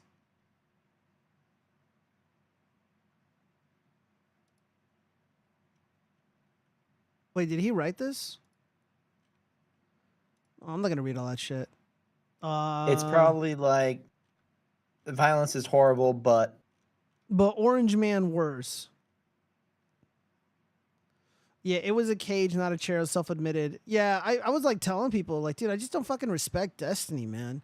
Like, the guy's a fucking loser, bro. Like, he's not like educated in any meaningful way. Like, he's never had real world experience or any big boy job. And like, he just comes out and just talks like an authority. Like, I know, like, it's kind of funny to see him get like roasted on Piers Morgan and stuff, but oh, dude, he even got roasted. Like, why give this jackass a fucking platform, dude? Like, the guy's a fucking do nothing bitch. As a matter of fact, I didn't get to see that entire clip. Let's see if we can look him up on Piers Morgan. Let's see, Destiny. I think he go to like Matt Carricker's range recently or something. You get roasted over there by like yeah, donor operator called him like a cuck, and he's just like, yeah, dude, like your fucking bitch was like all over all these dudes, and it was really funny. Atheists are true examples of never touching grass. They really never have lived a life like others. Yeah, dude. Like, I used to be a militant atheist, man. It's not my proudest moment. And like, I was a hostile dude. I was a really nasty guy. And it's one of the things that I do regret in life is like just being a nasty, stinky atheist, especially when like a lot of Christians that I know and that I grew up with were just so kind and friendly to me. And I just basically, metaphorically speaking, just spit in their face. And no, man. But yeah, is Destiny an atheist? Fuck, it wouldn't surprise me. No, but you Destiny, let me explain to you. Where conservatives can say anything. No, I'm not a conservative. They can have any conspiracy theory. I'm not a conservative. They can have any plot. They can do anything. And then liberals are. What do you mean any conspiracy? So what? People are allowed to think. People are allowed to question things. People are allowed to be skeptical. That doesn't mean it's okay to wish death and harm onto innocent people, you fucking jackass. And oh, look at Dave Rubin sitting there looking all sharp. Who's this chick? She's kind of cute. Do you know who that is? She looks familiar. Didn't she just speak at the RNC? I don't know. Destiny, be like, Destiny, oh my no. God, it's so tragic. No, Destiny. Absolutely not. Let me explain. Absolutely. Let me explain. It's not tragic. Yeah, it's not tragic. It's not tragic that a husband, a father, like a leader in this community, somebody who risked his life for God knows how many years, he died tragically. That's not tragic. Okay, well, that's what you say. Explain my position because I'm not a conservative. I'm not on either side in your race, right? Here's what I think about what you did. You'd like to fire off, as you've done so far in this debate, about your fury at how disgusting Republicans are, how inhumane they are, how they never have any empathy, blah, blah, blah, blah, blah, blah, blah. And then you yourself actually are exactly the person that you're describing. You are inhuman. You are somebody who seems almost gleeful that a young firefighter with a family, with a wife and children, who he was protecting as he was shot dead, that he deserved what was coming to him because he went to a President Trump rally, a man who was president of the United States until recently for 4 years and maybe again. You sound almost gleeful, Destin, and I'm sorry. That makes you, frankly, despicable. I don't think I'm gleeful about anything. I don't think anybody should die. No, you were fucking gleeful, bro. I saw your tweets, dude. I don't think anybody deserves to die. But you want to talk about gleeful? Look at the conservative response to Pelosi's husband when they broke in. Yo, fuck Paul Pelosi. First off, hoax. Straight up. I don't believe the fucking narrative. First off, I would never celebrate any, again, I don't do that shit. But I don't believe the narrative around the Paul Pelosi hammer attack. I'm supposed to believe this guy walked into one of the most powerful people's, broke into one of the most powerful people's homes with a hammer. And he was in his underwear, hanging out with Paul Pelosi, waiting for Nancy to come home or something. And then the police show up, and then as they open the door, they're both like smiling and shit. Like, dude, the whole thing was fucking weird, bro. The whole thing was so weird. And also they're like, oh, the attack, the extent of the damage was so horrific. I don't know. Paul Pelosi looked perfectly fine to me. So yeah, but again, rejecting the narrative around Paul Pelosi is definitely a far cry from laughing at this firefighter being ruthlessly murdered in this assassination attempt. It's completely different, man. There are mainstream media figures that I don't care. I can answer that. With all due respect, I don't care what your answer is. Let me answer that. The reality is that conservatives have been turning the temperature up on the rhetoric. They have been making fun of. Yeah. What exactly? Cite your source, dude. Yo, what's going on, Carl Johnson or Johansson? What's up, buddy? These types of events for years, and now when something happens to them, now they're looking for sympathy from the liberal side. Absolutely not. It's insane. It's unhinged that you can conduct yourself in such a manner and expect people to feel sorry when things happen. Why should anybody on the right listen to a word of your hectoring and lecturing about how they should behave? And by the way, for the record, the mockery of Nancy Pelosi's husband when he was attacked by an intruder with a hammer was also despicable, right? I can see despicable behavior on all sides, and I'm happy to call it out when I see it. You, however, want to present yourself as this great kind of standard bearer of decency who sees outrageous behavior on the right time and again and is incensed by this disgusting, inhumane behavior. And yet time and again, since the attempted assassination of Donald Trump, you have displayed exactly the same kind of... Dude, he laughs and has all the exact same mannerism as Pisos or Pisos. Inhumane behavior. Fuck him about a fireman who is killed because he attends a rally of a guy he wants to vote for. My issue with the MAGA kids is not that they are not empathetic. My issue is that they support a president that led an insurrection against the United States. False. I'm not here to tone police over their empathy. 80 million people voted for Donald Trump last time round. That's great. 80 million people voted for a guy that tried to insurrect the government, and it looks like they might try to do it again. I mean, like, I don't know what you want me to say. These are the facts on the ground. The idea that those aren't facts. Those aren't facts. As we established last year, nobody was charged with insurrection. It's bullshit, guys. It's bullshit. Supreme Court's overturning all that nonsense, and our brothers and sisters are going to be free, hopefully before Trump is elected. Pissman is his name. Yeah, Pissman. Yeah, that's a good dude. When he started like chimping out and shit, and he was like doing the awkward like autistic smile thing, he kind of looked like the Coomer meme. You know, like the guy who's like the Wojak that is like he's just nonstop cooming. All he does is coom, and he has that goofy grin on his face. He looked like the Coomer. I wanted to do a meme, but I don't want to be fucking mean and start shit with Pissman. You don't like attacks on democracy, so presumably you would unreservedly condemn the attempted assassination of Donald Trump, because that's one of the most egregious attacks on American democracy in modern times. Presumably, I don't think that you will take this opportunity, given you are so determined to protect the integrity of democracy, you would find it absolutely outrageous that someone has tried to assassinate a president, right?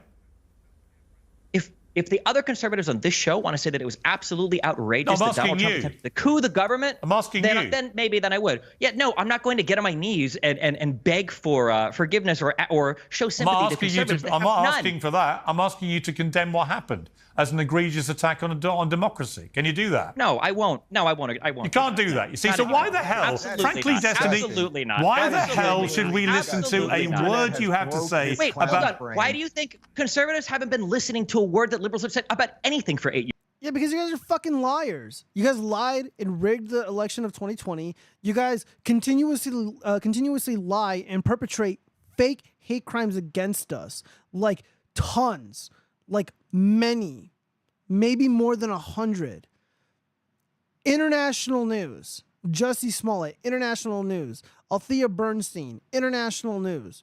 Jasmine Barnes was fucking murdered by these ghetto thugs, these low-class ghetto thug criminals, career criminals, and they blamed me for it. They blamed Trump voters for it. They blamed Trump for it, and an innocent man was called out. And because the fucking mother was saying that it was a sickly white man, some little dick incel warrior, that dude ended up Minecrafting himself. Why would anybody believe you guys? You guys said all those lies about those Covington Catholic boys.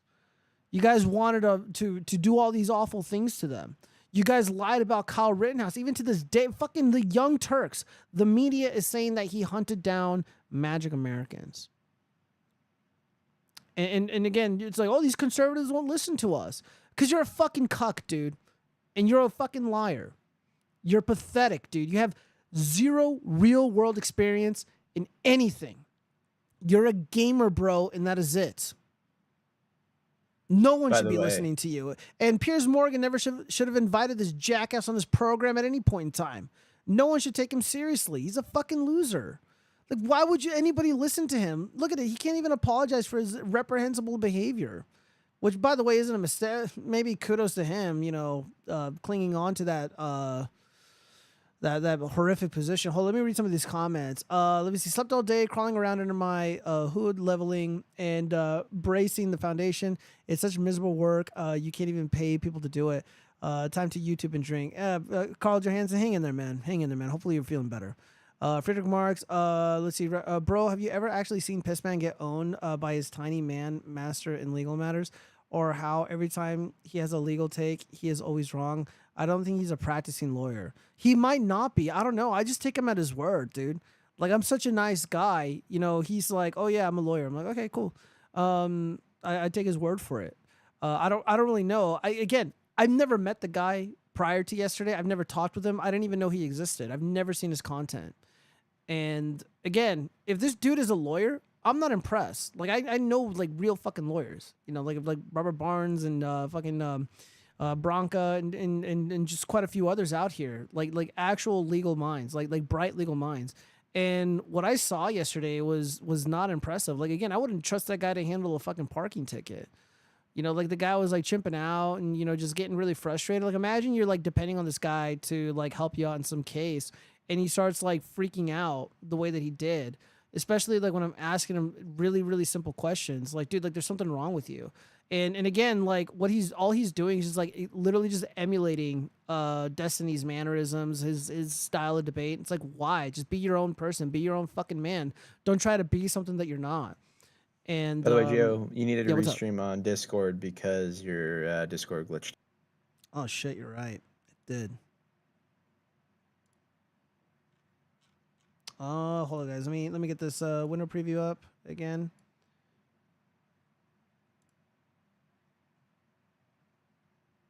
All right.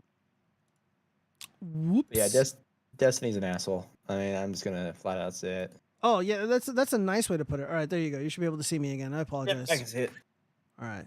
Let's wrap this video up. Right, what do you think is going to change? You think that if liberals come out now and they go, "Oh my God, this was so horrible," you think they're going to go, "Wow, that is true." Maybe that should also like Charlie, I'll bring you in at the end of this. I promise you, and you'll get a good chance to respond. But here's my problem, Destiny, with your whole position on this, right? Is that you don't actually have anything inside you that you want the other side to have. You don't have any of the empathy. You don't have any sympathy. You don't care that someone tried to assassinate Donald Trump. You don't care that a young fireman with a family was killed in the process. You don't actually. You are not the person you want these other people to be. And all you do is play whataboutery with every question I give you. And I'm just startled. Well, it's not what about it. We're talking about Donald Trump. We're talking about the temperature of this country. But here's a question for the two panelists: what percentage of this event happening was due to Donald Trump's rhetoric? What do they think? None. The answer is none. I think the answer to that question is. What percentage could it be that the other side, as we've just heard from Dave Rubin, has spent 8 years calling Donald Trump the new Adolf Hitler, a person who was responsible for the murder of 12 million people, including 6 million Jewish people in a Holocaust? Last time I checked, Donald Trump hasn't murdered 12 million people. So much as you would like him to be the new Hitler, he's not. But again, to an impressionable young deranged mind who has easy access to guns, that can be easily interpreted as an existential threat, said President Biden. Somebody that needs to be put in the bullseye, said Biden. Okay, only last week. And guess what? Guess what? Somebody then comes forward and tries to kill the existential threat. Well, obviously him. Yeah, that guy's a jackass, dude.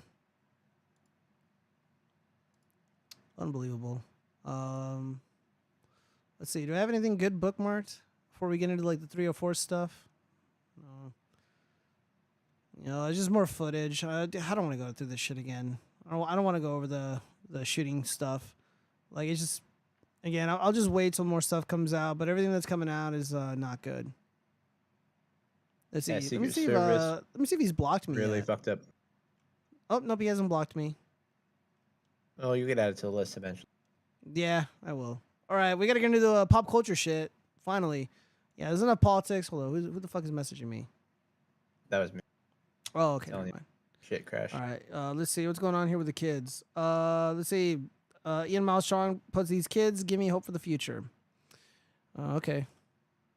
And science in a Call of Duty lobby. Are you boy, girl, Z, croissant, A, B, Z, boo? Who are you talking 3, to? 2. We have to ask that now. I'm sorry. So we think there's 2 genders, but everybody else thinks there's like 800. Yeah, science says that there's more than 2. Like it's proven by science. Yeah, trust the science, guys. It's proven by dude. If anybody ever fucking says that shit to me, I'm just gonna laugh and walk away.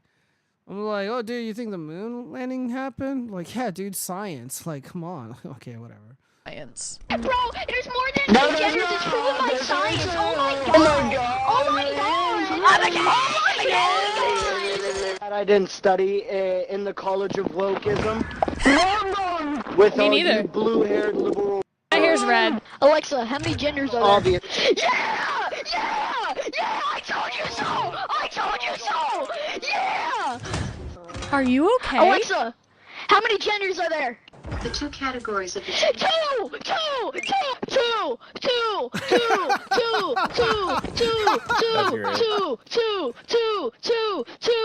Dude, when I do a moon landing debate, I should have these kids with me. This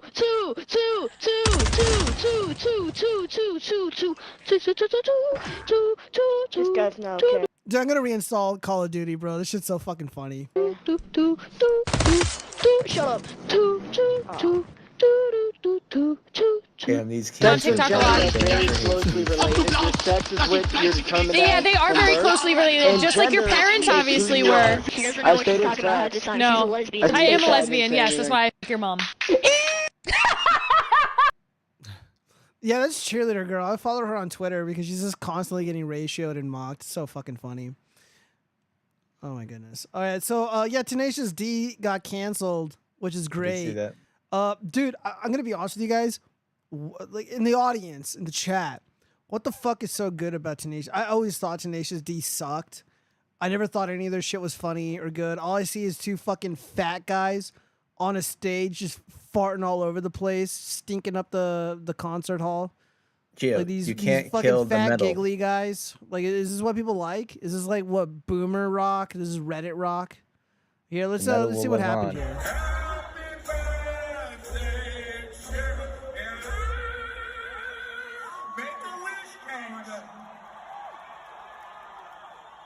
Don't miss Trump next time.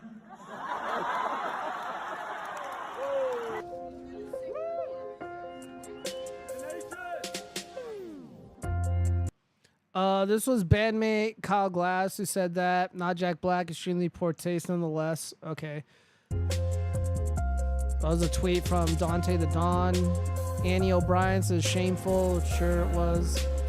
Black later wrote on Instagram that he was blindsided. Well, let's see if we can get the statement here. Yeah, so again, we got these just 2 unbelievably fat dudes on this stage. Tenacious D. I did like Tenacious D as a band, but What? Cow. All right, dude, I'm banning you. Hold on, let me get on Discord. Alright. Why? Why would you like them, dude? They fucking suck. Can't kill the metal. The metal will live on. Punk rock tried to kill the metal. They I don't know failed. what you're fucking saying, dude. What does that mean? You've never heard the song "The Metal" by Tenacious D. No, dude, I'm not retarded. I think this shit sucks. Well, Kyle killed the metal. All right, he's killed it. It's dead. The insurance companies for the venue, they're like, nah, fuck off. You can't say that because now, if shit happens, you caused it, and we're not insuring this. So all Tenacious D's concerts moving forward are canceled. Yeah, and I guess seemingly the band broke up too. Let me see. Let's see if we can read the statement. It's like, hey guys, isn't this so funny? We're standing right before Satan naked, and we have these acoustic guitars covering up our tiny wieners, and we're standing on what is this, a pentagram? Like, this is supposed to be funny. Again, like, I would play a Tenacious D song, but I don't want them to fucking ban my channel for playing their shitty music. But I just remember hearing it, and I'm like, dude, this isn't funny at all. Let me see. I'll make it sorry, Gio, but their songs are better than anything I've heard you listen to. Whoa! Fuck, man. That's pretty rough. Nice. Look, okay, dude, now there's Can't mutiny in confirm. the chat. We got mutiny in the chat.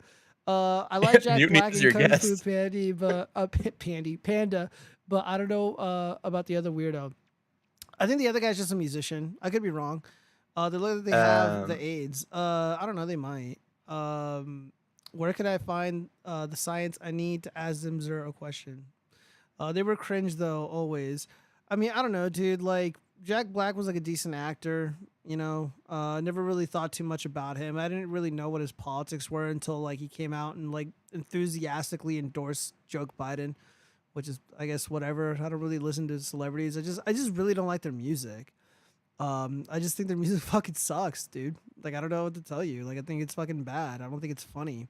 I don't get the humor. And I like funny shit. Like, I want to laugh.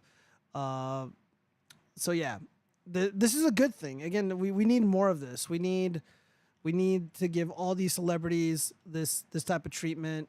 Yep. So let me see if we can just find that statement. Let me see. Jack Black.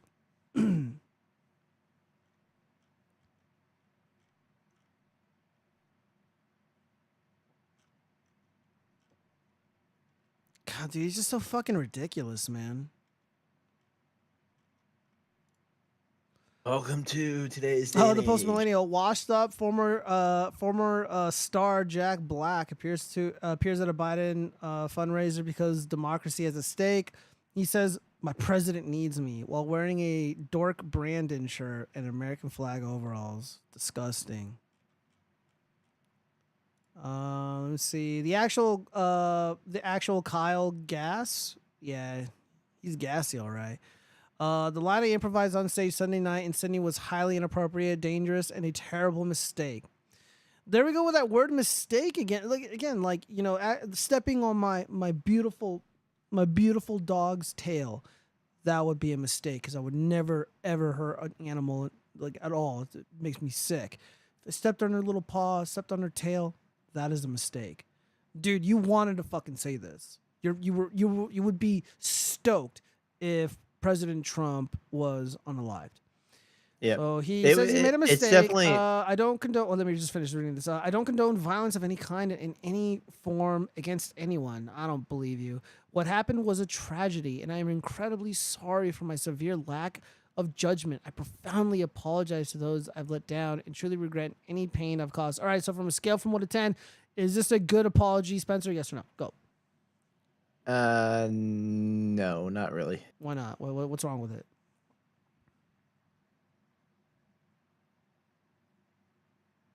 Why would you, why does this not satisfy your, criteria for apology? I guess mainly because it's reactionary.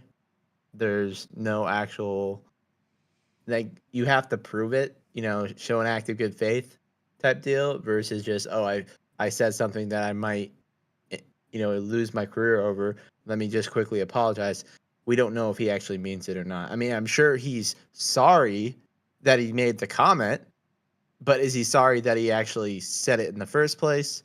No, he's sorry because of the backlash. So that's what I would say to that. And then, getting back to the comment I made earlier about mistakes, right?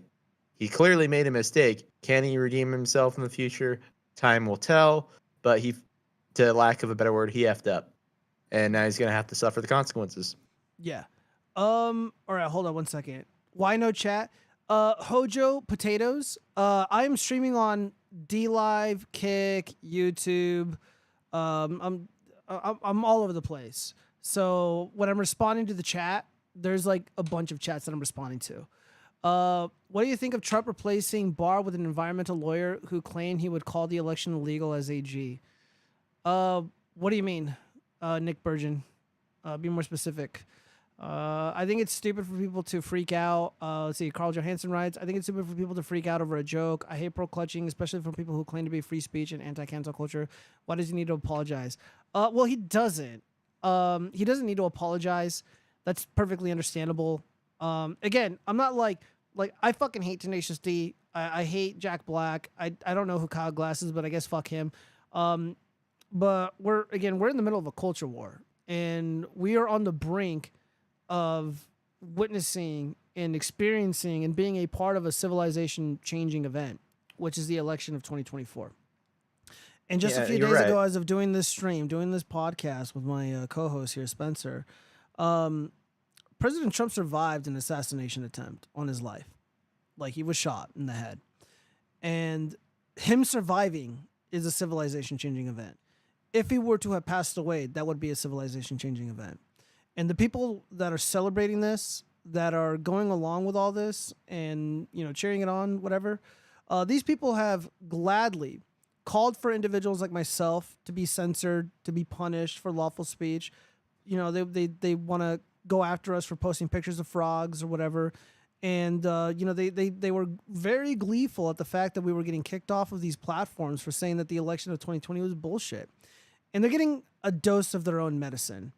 And while I don't do the pearl clutching, like, I'm not going to sit here and pretend like, oh, the sky is falling because these fat dorks were cheering on President Trump getting shot in the head, because I'm not mad per se. But this does make me feel good. And I think it's important that these fucking people are held to the standard that they created, that they themselves propped up. And, I guess I've been convinced by Undead Chronic. It's like, look, we got to, he's like, I want my enemies banned. I want them deplatformed. I want them bankrupt. Like, they need to feel the pain that we've been feeling for as long as we have, because they've been coming after our jobs. They've been coming after our bank accounts. They've been coming after our lawful speech. And enough is enough, man. They need to start losing their jobs. They need to start losing money. They need to start being punished for their lawful speech. But the difference between someone like me and Kyle Gass and Jack Blackcock, I've never, on the show or on Twitter or wherever, wished harm on anybody. I never celebrated violence against anybody. I mentioned earlier, like, if Joe Biden falls or if he's legitimately sick, again, I don't know. I'm not making jokes about that. I'm not celebrating that. I don't think it's funny. And you would know that I'm telling the truth or I'm lying, because if I'm saying like it's not funny and they start giggling like a little fucking demon or something, you would know I'm full of shit, but I'm not. So you know what? Again, old lady, again, she seemed like a nice person, but she's saying some stupid shit. And, people, they want to act tough. You want to fucking act tough and talk shit. Things might happen. And if you don't like the outcome, don't act tough. Don't act like something that you're not. Again, I don't go out there trying to pretend to be a tough guy or anything like that. I'm not trying to, be cool or whatever.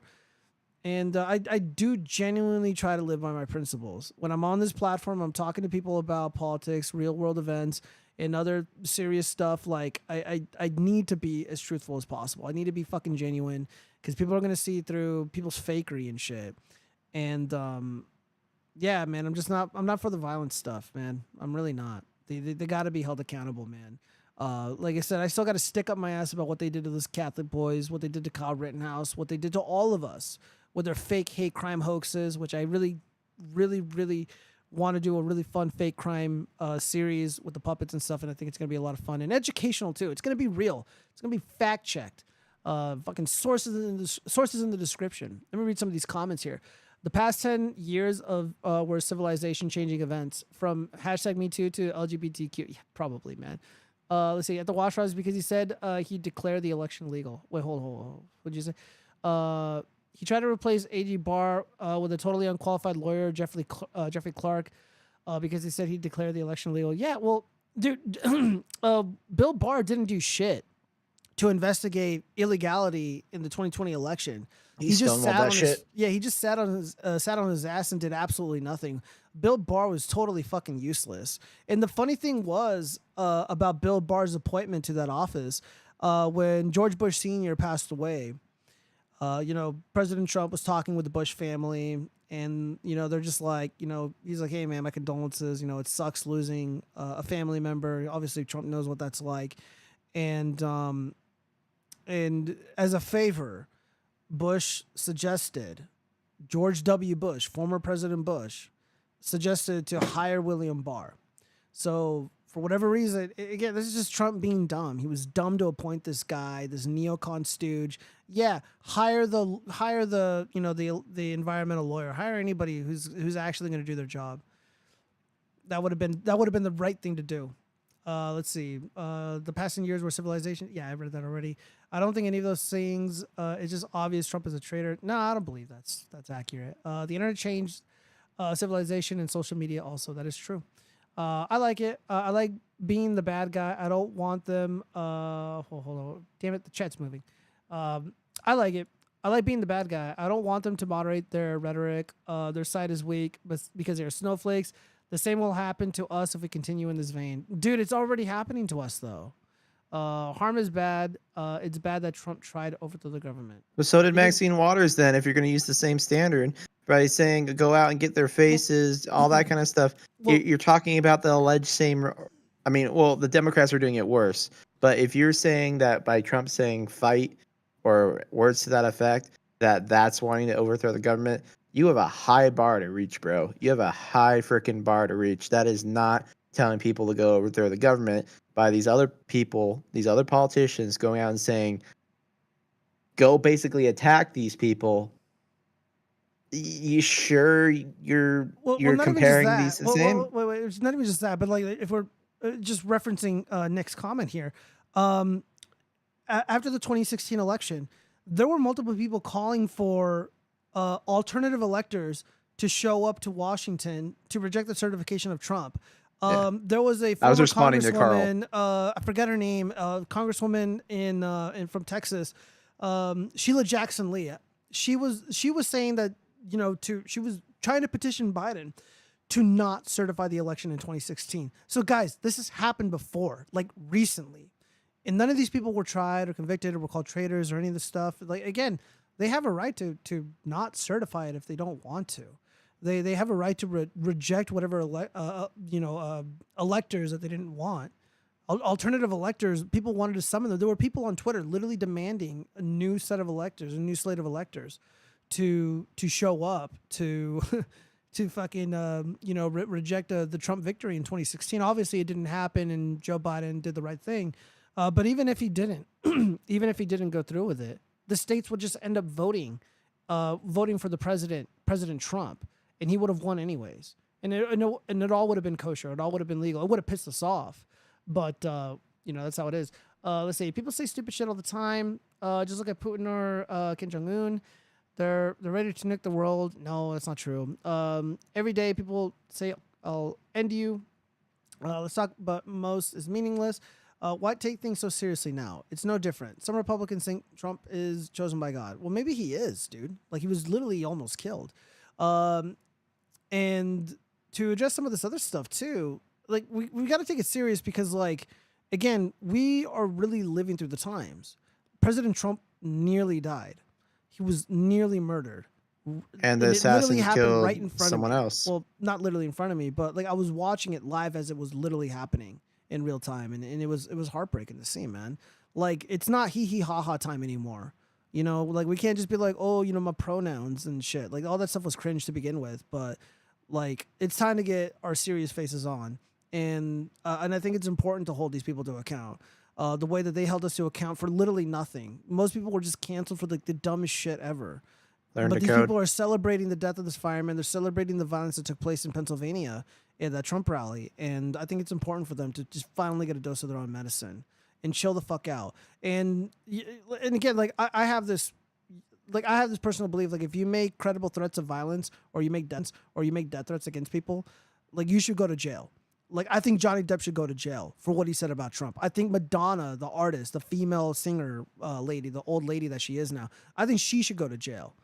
Like, I'm not even kidding. Like, I want my enemies in jail. People who wish death, people who say they want to, like, rape Kyle Rittenhouse or the Covington Catholic boys, like, I think you should go to jail for something. They're just going to get the Baldwin treatment. Come on, don't be in that. Yeah, fair enough. But in my fascist America, they would go to jail for all that disrespect.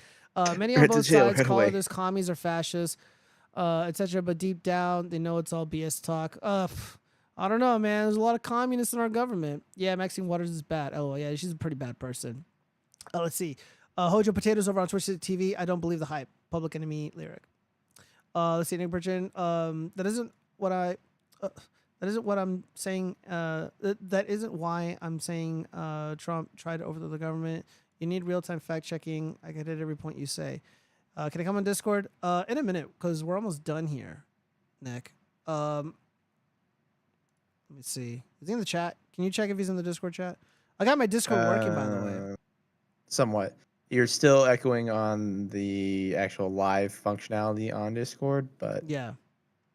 That's I just have you. Wait a minute. Hold on. I see what's going on here. Give me 1 second.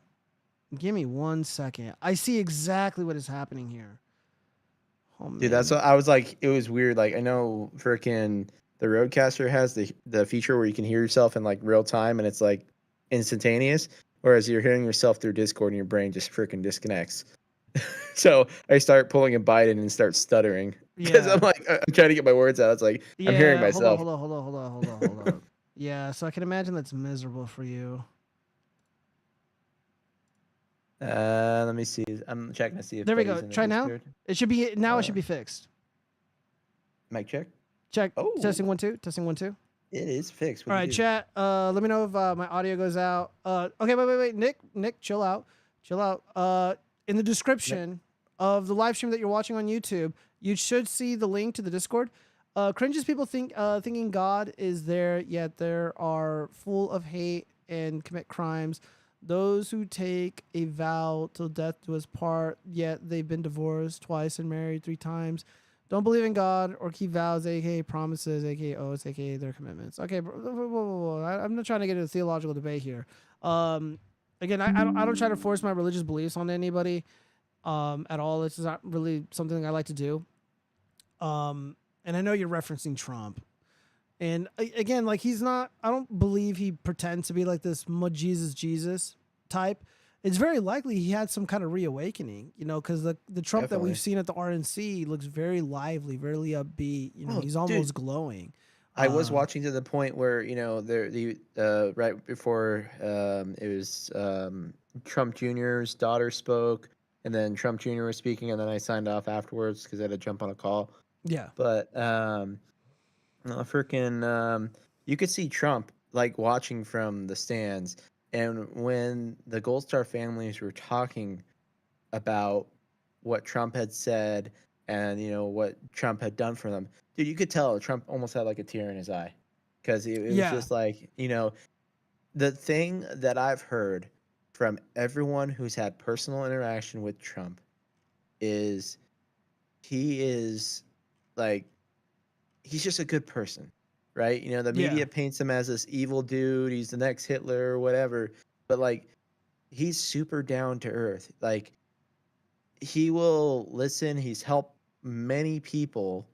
And I mean, it's not like he publicizes it either. Like, oh, I'm Donald Trump. Here's my ego. I just helped this family out. No, he doesn't do that. He'll just help them. Yeah, I sincerely hope that he's reached out to because I know Joe Biden tried to reach out to the family of the firefighter. He already did. You think so? Do you have a source? It was a report. They reported on it. Let me try to find the link. I think I might have it bookmarked. Yeah, I'm like, dude, like I know you just got shot and you got like a million fucking things happening. I'm like, dude, like please, you got to reach out to that family, man. You got to reach out to that family. Like you got to do something really nice for those people, man. Because like if I was a strategist working for President Trump, I'd be like, hey, there's this video of this kid getting bullied in school. Like he's wearing your hat. And these fucking kids are surrounding him. They're spitting on him. They're smacking him in the face. Like, bring him and his family to Mar-a-Lago. Take him out to the beach or whatever. Feed him steaks and shit. Yeah. Like you gotta defend your people. So I don't know what he's doing for this family. Just lay it on to me if you got the source. Lay it on. I'm trying to find it, but it's Google. So all right. Well, while you're doing that, take your time. Let me just read the Jack Black's response, and then we're gonna Elon did donate. Elon donated $100,000 though. I found that. Oh fuck yeah, good for him. Let's see. I was blindsided. Jack Black writes on, I believe, Instagram. I was blindsided by what was said at the show on Sunday. I would never condone hate speech or encourage political violence in any form. Yeah, whatever. I'll give them the benefit of the doubt, I suppose. After much reflection, I no longer feel it is appropriate to continue the Tenacious D tour. Based. Fuck yeah, Trump. He ended this shit. Dude, Trump is going to bring about world peace. He's going to bring about the end of all these cringe lords, like these Reddit rock bands like Jack Black or Tenacious D. So yeah, dude, this is a massive win, man. This is a massive win for America. So yeah, the less bad music that exists, the better off we all are. I no longer feel it is appropriate to continue the Tenacious D tour, and all future creative plans are on hold. I am grateful to the fans to their support and understanding. So yeah, this is good shit. Black Jacker just needs to retire. Yeah, dude, like you got the Jack Murphy beard. Like what's going on there, bro? I mean, it's really telling when you got a Jack Murphy beard, right? Look at this. It's like a reverse Jack Murphy beard. I think Jack Murphy was just white in the middle or white on the sides. I don't remember. Hold on. Why am I guessing? I can just look him up. So I found it. It's on GoFundMe. What did he say? Or what happened? So this is support for Butler, Pennsylvania victims. President Trump authorized. They were trying to raise $1 million. They've currently raised $5.2 million for the families. Fucking A, dude. Trump did this? That was his fundraiser for the family? It says President Trump authorized. So President Donald Trump has authorized this account as a place for donations to the supporters and families wounded in today's brutal and horrific assassination attempt. All donations will be directed to these proud Americans as they grieve and recover. May God bless and unite our nation. And that the organizer is Meredith O'Rourke. Yeah. And from What's your source, Florida. by the way? What's your source, by the way? Literally GoFundMe. Okay, well, whatever. I'll take it. I don't know if Trump has actually donated, but assuming that Elon and a bunch of other people have donated. So Elon did, looks like 2 days ago, 50,000. Assuming this is actually Elon Musk and not another. Dude, name, if it's 50 grand, I'll take it. I'll believe it. Yeah, American Heart for Gold, the Heritage Foundation, Kenneth Griffin donated 100 grand. Yeah, it's Dana probably White, legit. Yeah. Dana White and UFC donated 50 grand each. Kid Rock, Vivek donated 30 grand. Scaramucci family donated 25. And then there's an anonymous donation for 50 grand. Who knows? That might be Trump. So there's some pretty big donations there at the top. So. Well, if he finds something where like he reached out to the family, I hope he did. I don't know. I'm sure just he read has. like a few days ago that he hasn't yet, and the only person that has was Biden, but she basically told him to fuck off. Let me see. First they came for the Reddit rock bands, then they came for the ... and then they came for the people streaming opinions online. Then they came for me. Hojo Potato is pretty funny. Yeah, the Reddit rock bands.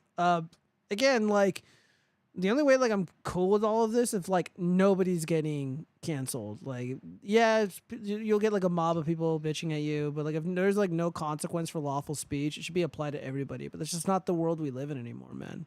Hasn't been for a long time. The venues and insurance backed out on the tour. They did not cancel the tour voluntarily. There was no choice. Watch out, you may be next. I will be next. I know I will. My opinions are not popular. I support the president of the United States, President Trump. I wear a MAGA hat in public. I've been jeered at. People fucking try to debate me. You know, I've gotten death threats for my opinions. I'm a gun owner. You know, they want to take my guns. Yeah, man. Again, like, it's not safe to be a Trump supporter in America. They blame us for everything. They have to manufacture hate crimes, and then they also take victims of real crimes, and they still blame us for it, like the Asian hate stuff. Like, again, I don't do racism here on this channel. I don't harbor like even like when I'm not streaming or whatever, or I'm not like on Twitter or whatever. Like, I'm not like dropping hatred or any of that nastiness towards anybody. But these Asian people, Asian Americans, were being ruthlessly murdered, ruthlessly attacked in San Francisco, New York City, etc. And we were being blamed for it. You know, so again, like, yeah, they're likely going to come after us. I mean, I've had videos taken down. Renee DeResta's people went after me because I said she's a fraud, which she is. So whatever. So Trump Jr. did speak about the families today at the RNC. Trump speaks tomorrow apparently, so I'm sure Trump is going to say something. Well, we'll see, man. I hope so. I'm leaning accelerationist. God hates the world. Omega Tony, that is a daft worldview. Everyone gets the negative stuff. It has little to do with politics, more to do with people and personalities. I don't know about that, man. I think it does have a lot to do with politics. Now, at the very least, back in the day, maybe you'd be right or more right than you are now. But yeah, what was it gonna? Oh yeah, Jack Murphy. Let me see. So, this is the cringe beard on Jack Black. It's got the weird colors. Let's see. Let's compare that with Jack Murphy. Let's see. Jack Murphy. Let's go media. I'm just going through my feed. Apparently, also Destiny's been demonetized on X. Yeah, good. Fuck him. Laugh at that. All right. Well, let's move on. All right. So, only got 2 crime items. Rancher George Allen Kelly accused of killing a Mexican immigrant on his property can't be retried for murder. So that's a white pill. This is excellent news. When did that come down? What was that? When did that come down? Was that recent? Yeah, this is recent. This is July 10th, so just a few days ago. Oh shit, that's good. Yeah, so he obviously got let off. He won the case. It was very, very weak. It was completely it was all kosher. And there was one person that was fucking around, and they were trying to hold this thing up, and they had a mistrial, which is great. But the majority of the people in the jury, all but one, were like, dude, this guy's innocent. So some probably blue-haired freak was like, yeah, we got to throw George, we got to throw this patriot in prison. Look at this, dude. They got like a little vest on. This is after he was like arrested and shit. Yeah, this guy did nothing wrong. So yeah, he's a free bird. Thank God. Good. Let me see. Was it dismissed with prejudice? Let me see. An Arizona rancher who allegedly shot and killed a Mexican immigrant with an AK-47 as the man crossed his land cannot be retried for murder following his April mistrial. That would be with prejudice. Yeah. Oh yeah, with prejudice. Hey, there we go. Well, on the topic of prejudice, Helena Hutchins' family widower vows to fight to the end after Alec Baldwin's arrest charges were dropped. Dude, this was so fucking heartbreaking, bro. This actually happened immediately right before the assassination attempt. So Alec Baldwin and President Trump are like the luckiest motherfuckers in America right now. Because he was looking at 18 months in prison, dude. Like, he was going to do 18 months in prison. The prosecutor had him dead to rights. Like, the facts of the case were not in his favor, but the appointed, or the special prosecutor that was appointed to carry this out, she fucked up, man. She fucked up. There was evidence that didn't really appear to be germane to the case. She suggested it wasn't germane to the case, and it wasn't submitted to the defense, and that would be a Brady violation. So the lawyer, or not the lawyer, the judge overseeing the case, she dismissed the charges against him with prejudice, so he cannot be retried for the horrific murder or the horrific killing of Helena Hutchins.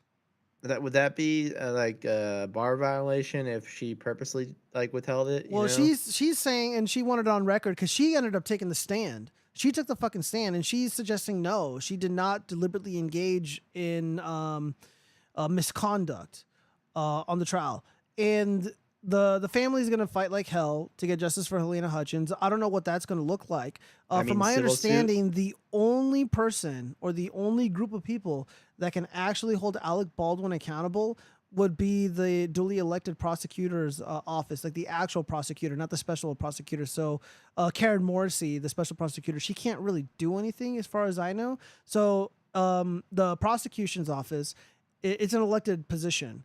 And New Mexico's Democrat. Is a Democrat really going to, appeal this decision by the judge? And even then, the appeals court may just outright refuse to hear this. And even if they do, they can probably just reject it anyways, because of the grievances that I guess Alec Baldwin has with this special prosecutor. And again, this is the second time that they try to prosecute this guy, and they failed miserably. But I mean, the trial was already underway. The trial was already underway, and he fucking got away with it, you guys. He got away with murder. So if you're a cute lady, just watch out, because Alec Baldwin is free once again to kill. So unfortunate. So I want to hear what the family has to say, because a lot of people are not talking about the family. So Alec Baldwin is still under the gun. Russ, cinematographer Helena Hutchins' family and widower plan to fight to the end and hold the actor responsible for her on-set death nearly 3 years ago, even after a New Mexico judge dismissed the involuntary manslaughter charges against him, with prejudice, by the way. The dismissal of the criminal case against Alec Baldwin is in no way, shape, or form is in no way, shape, or form an exoneration of him, said Powerhouse attorney Gloria Allred, who represents Hutchins' parents and sister outside the Santa Fe courthouse Saturday. It does not change the fact that Alec Baldwin killed Helena Hutchins on the set of Rust. It does not change the fact that he fired a loaded gun while pointing it at a human being. He pointed it at 2 human beings, by the way. Baldwin, 66, was holding a prop gun on the ill-fated Western set on October 21st, 2021, when it went off, and a live round fatally struck Helena Hutchins. Okay, so blah, blah, blah. I don't want to hear that. There are too many people who have supported me to thank. Just now, the 30 Rock, Alum wrote alongside photo of himself in the Santa Fe courtroom. To all of you who will never know how much I appreciate your kindness for my family, the father of 8 added. So this is fucking, yeah, look at this crybaby bitch. Fuck you. Let's see.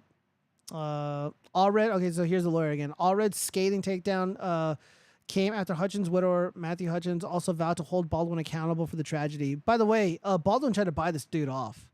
So we respect the court's decision. Attorney Brian J. Panache told the Post on Saturday, on behalf of the grieving husband, we look forward to presenting all the evidence to a jury and holding Mr. Baldwin accountable for his actions in the senseless death of Helena Hutchins. Panache said in a statement, first released the deadline Friday night, shortly after the startling reversal. Oh man. Already initially filed a lawsuit last year against Baldwin and others on behalf of Hutchins' family in Los Angeles. Her law firm dropped that filing in June and refiled in Santa Fe based. So that lawsuit is still in the earliest stages. Variety reported Baldwin broke down in tears. Who cares? Fuck him. Let me see. Where's the part about an appeal?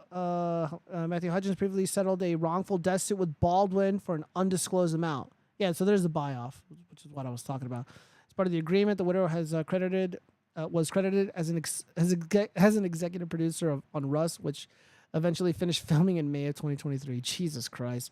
Baldwin, who is currently shooting a TLC reality show with his wife, Hillary. I'm not going to call her Hilaria, the fake Mexican lady who's from, Massachusetts, and is pretending to be Mexican or something. And their 7 young children, was seen smiling Friday evening when grabbed dinner at the Santa Fe restaurant. Okay, blah, blah, blah, blah, blah. He also owns $10.3 million property in New York's Greenwich Village. Jesus Christ, this guy's fucking loaded. I've actually seen that house. All right, so yeah. Again, the only hope that Alec Baldwin is going to see the inside of a jail cell is if the duly elected prosecutor's office appeals this decision by the judge. So yeah, I'm conflicted because I want Alec Baldwin and Gloria Allred to lose. They are both horrible people. Yeah, dude, when we're dealing with Hollywood sexuals, it's hard to be sympathetic towards one group or another. Look, the only person that I'm sympathetic towards is Hannah Gutierrez, because she's super cute now and she lost a ton of weight, and I know she'd be looking like a little El Gablina on the set of Rust with her stupid hair colors and shit, but dude, she's looking good. As soon as she comes out of prison, dude, she's gonna be decked out in fucking jailhouse tattoos. She's gonna be 15 pounds light. She was already looking cute during the trial, ladies and gentlemen. But now, when she gets out in 10 months or whatever, I think she's gonna look real good. And I think, dude, I'll have her on the fucking show. I'll make her my co-host. I think that'd be hilarious. And yeah, she says she wants to do modeling and shit. So I don't know. Yeah, dude, the judge fucking the judge she daddied up on her, or mommied up on her, because she was they released these telephone logs, and she was talking with somebody, and she's she wasn't concerned about the family of Helena Hutchins. She was like, oh my God, my modeling career, fuck. And the judge is like, what the fuck's the matter with you? Straight to jail. Hilarious. But like I said, I'm a sucker for the babes. So, I mean, if she's going to be coming out looking cute, I'll give her a ride. So yeah, that's pretty much all the fun crime shit. All right, so now we got to do the 304 stuff. Is Nick in the chat? No, said he didn't want to talk. So yeah, we got to talk about these 304s. So escort reveals so many husbands are bad in bed. How are their wives putting up with this? Well, to defend the men, the whole point is to use you, not really to please you. It's really, this is for their enjoyment, not yours. However, it really, lends credence to some of the stuff that I've been saying. If you want to hang on to your girlfriend, if you want to keep the wifey happy, like you got to learn how to lick something. You gotta fucking, go to the gym, keep your stamina up, that sort of thing. Because if you bore the lady in any way, even in the bedroom, she's gonna find it somewhere else. So yeah, I don't know how common it is for dudes to like seek escorts because I'm not really about that life. But yeah, let's hear what this. Let's hear what she has to say. High-end escort Kataja Cortez reckons Australian men are getting worse at sex. All right, Friedrich Marx, you got a lot of explaining to do, man. She's talking shit about you. So the 28-year-old who lives in Sydney said being a sex worker. Hold on, where's my fucking cursor? Yeah, being a sex worker means she's been able to collect data on Australian men and zinc too, and her findings aren't very impressive. She has had to accept most men are bad at sex. Yes, even the married ones. Not even Gen Z men are impressing her. Oh. There are so many husbands, boyfriends, and men, young and old, who have absolutely not a single idea how to please a woman. How are their wives, girlfriends, and women in general putting up with this? She said. Ms. Cortez says Australian men aren't consuming porn properly or seeking help when required, leading to lackluster performances in the bedroom. Porn can be an amazing educational tool. It can give some guidance on the general flow of a session. You don't need to compare your size or stamina to that of a porn star. Well, dude, if you want to be good at this, you have to be physically fit. So the stamina is important. So already, again, it's a woman moment. But if you can't even last 2 seconds and only do missionary and can't even execute that properly, then we have a problem. I don't think consuming corn is a good thing or necessarily helpful. But I get where she's coming from. There are also lots of self-help guides and videos that teach better bedroom etiquette and technique, specifically for males. According to her, a big part of the reason Aussie men fall short in the bedroom is that they don't ask the right questions. You're not really supposed to talk during the moment. It's kind of weird. Many men still don't know where the lots of men do not ask their sexual partners what they like. The best encounters are the ones where guys ask me what I also like. It doesn't have to be robotic. It can be in a sexy way. Greetings, madame. Can you tell me what it is that pleases you? All participants in the session with people they've not slept with before should be asking their partner what they like, checking in to see if something feels okay. So, hey, you doing all right down there? I'm putting back my my Samsung Pro earbuds and continue on with my life. I've had many clients look at me weird when I ask them if they like something, she explained. See, lots of men will assume that all women like the same things. This is where asking each individual partner what they like is so important. Wow, I've learned so much reading this article. But yeah, moral of the story, guys, don't bore them. They'll get fucking pissed. Dude. Yeah, let's see. You can't be good in bed if you're lying with a pig. Megatony, you're probably right. And again, if you're an escort, again, they're paying you for an experience. Fat chicks need loving their too. satisfaction that matters the most, not yours. They're not falling in love with you, sweetheart. And again, like a lot of these escorts, a lot of these sex workers or whatever, like they have zero respect for the men that they end up shagging or the men that end up paying for like their feet pics and shit. Like they think they're losers. Like I dated a stripper once, and again, I never set foot in a strip club. And she told me all this crazy shit. Like all these fucking dudes, like they would go into the strip clubs. They would offer to buy some of the girls' cars. They would just, go to this trip with me to Mexico. Let's go to this cruise, to Hawaii or whatever. And it's just like whatever, man.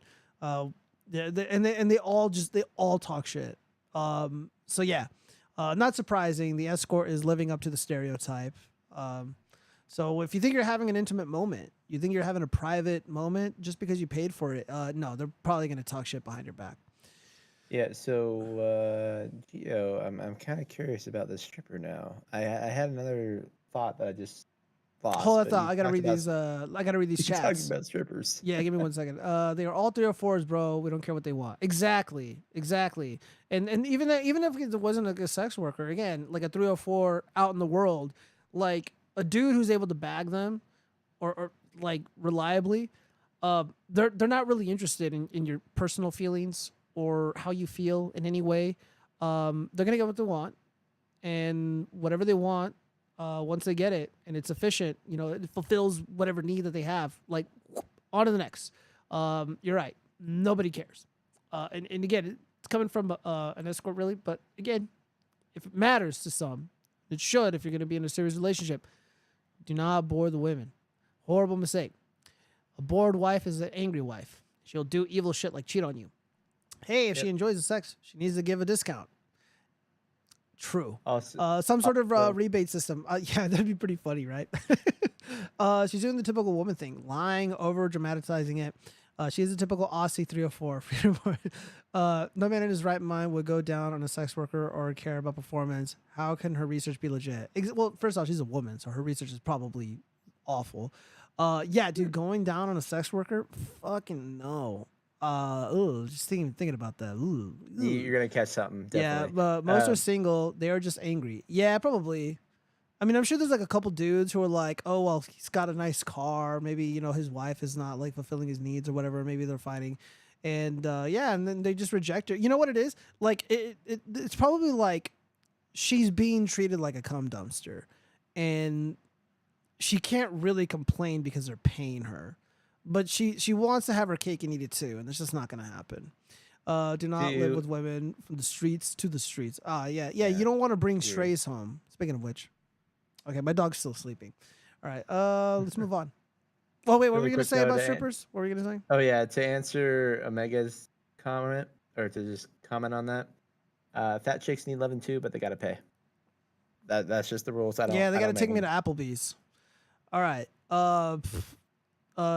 You're just a commodity. Just posting L's says. Women, hold up. A woman says a man refused to help her because she turned him down. So Leela Taranga writes, I believe this is Facebook. It's this dude in my complex. I wonder if she watches Futurama. I have no idea. It's this dude in my complex that say, hold on, guys, I'm going to speak in Ebonics, so don't mind me. Here, I'm going to play trap music while I read this, just to fill the... I know it's a trap beat, so here it comes. Yeah, yo, it's this dude in my complex that's trying to talk to me, right? But I ain't never pay him no mind for real. So while I'm struggling, trying to bring in my groceries, a case of water, and keep my son from running down the street, right? And he gonna say, see, this is why you need a man. I said, well, can you maybe help me real quick? Question mark? Shit. Y'all, why the N-word gonna say, nah, not me. I tried to be the man you needed. I washed my hands of you last time I said hi. Crying face emojis. Why I dropped the case of water and they start rolling everywhere and he gonna look at me and tell me I should call my baby daddy.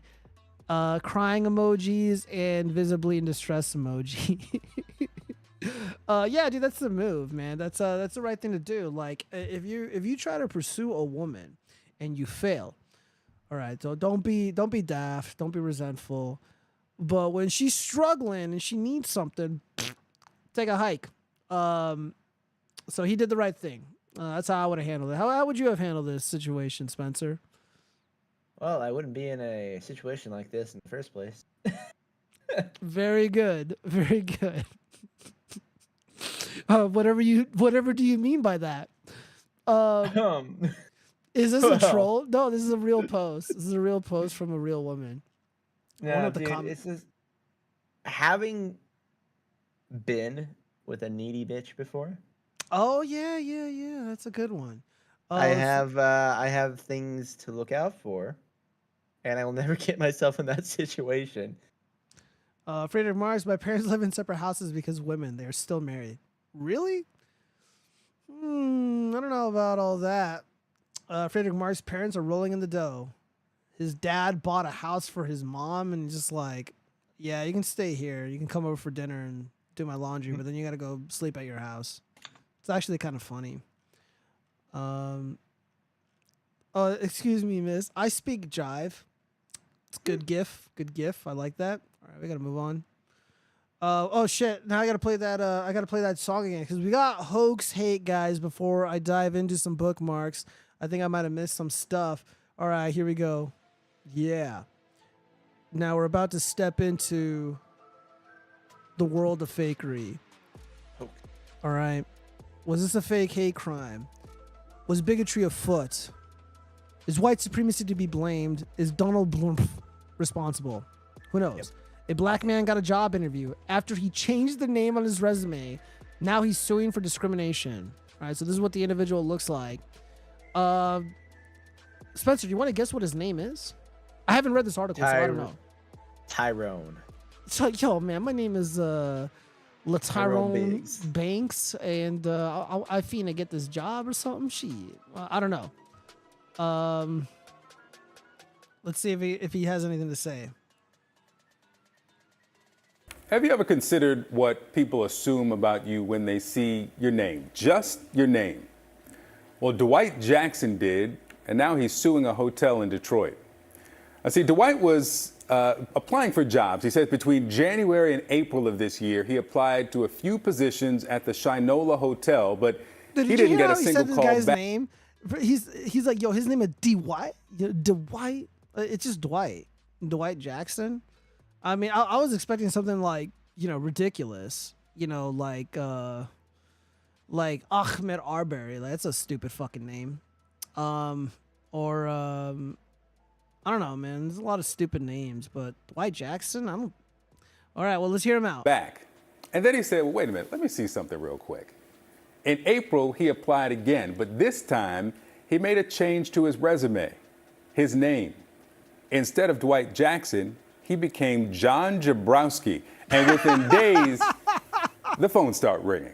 Shinola wanted John to come in for an interview. Now, the hotel issued a statement to CNN in response to the lawsuit. Here's part of it. We take this allegation very seriously and do not tolerate discrimination of any kind. We're committed to fostering an inclusive workplace where everyone has the opportunity to succeed and are dedicated to building a diverse workforce that reflects the community. With me now is Dwight Jackson and his attorney, John Marco. Welcome to you both. Dwight, let me start with you. This did not start as a test of the influence of name or racial identity on hiring. You were just looking for a job, right? I was truly just looking for a job. A lot of people say it was a great experiment. I wasn't experimenting or purposely trying to catch them. I was just looking for. Yeah, John Jabrowski.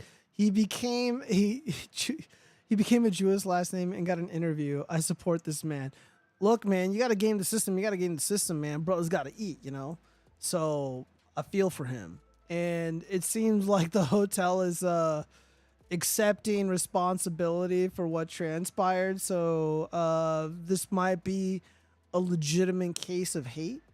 This is probably not a hoax. Yeah, man. So the lawsuit alleges that Jackson was in a job in violation of Michigan Elliott Larson Civil Rights Act. Ooh. So Civil Rights Act, dude, brother might not have to work for a while if the lawsuit rules in his favor. So good for him. His lawyer's gonna take. He hit the lottery with this, dude. I've never been on the receiving end of such a thing, and it also it could also be very possible. When you applied in January, we just didn't need anybody, but in April, we lost 5 people, and we saw this new application because once there's a whole batch of resumes or whatever that show up at an inbox for a company, and they're not hiring anymore. They just gotta just throw them out. So you just gotta keep reapplying. I mean, there's been plenty of jobs where like I've applied multiple times, and after like the third or fourth time, I get it. You know, that does happen. That does happen. Let's see. This dude is a gay leftist sucking it to the sticking it to the Jews. Yeah, it is pretty funny if that is the case. Why did Jussie Smollett change his name twice? Dude, I don't know. That's a good question. I know he changed his name, but I don't remember what to or what it used to be. He's doing a LARP dog whistle and making bank. Yeah, yeah, I support Dwight Jackson. You know, so a very rare moment in the Watchfrogs history where we're actually on the side of the victims, because most of them are liars. But this might be a legitimate one. Let's see. Where's my? Oh my god, my cursor froze.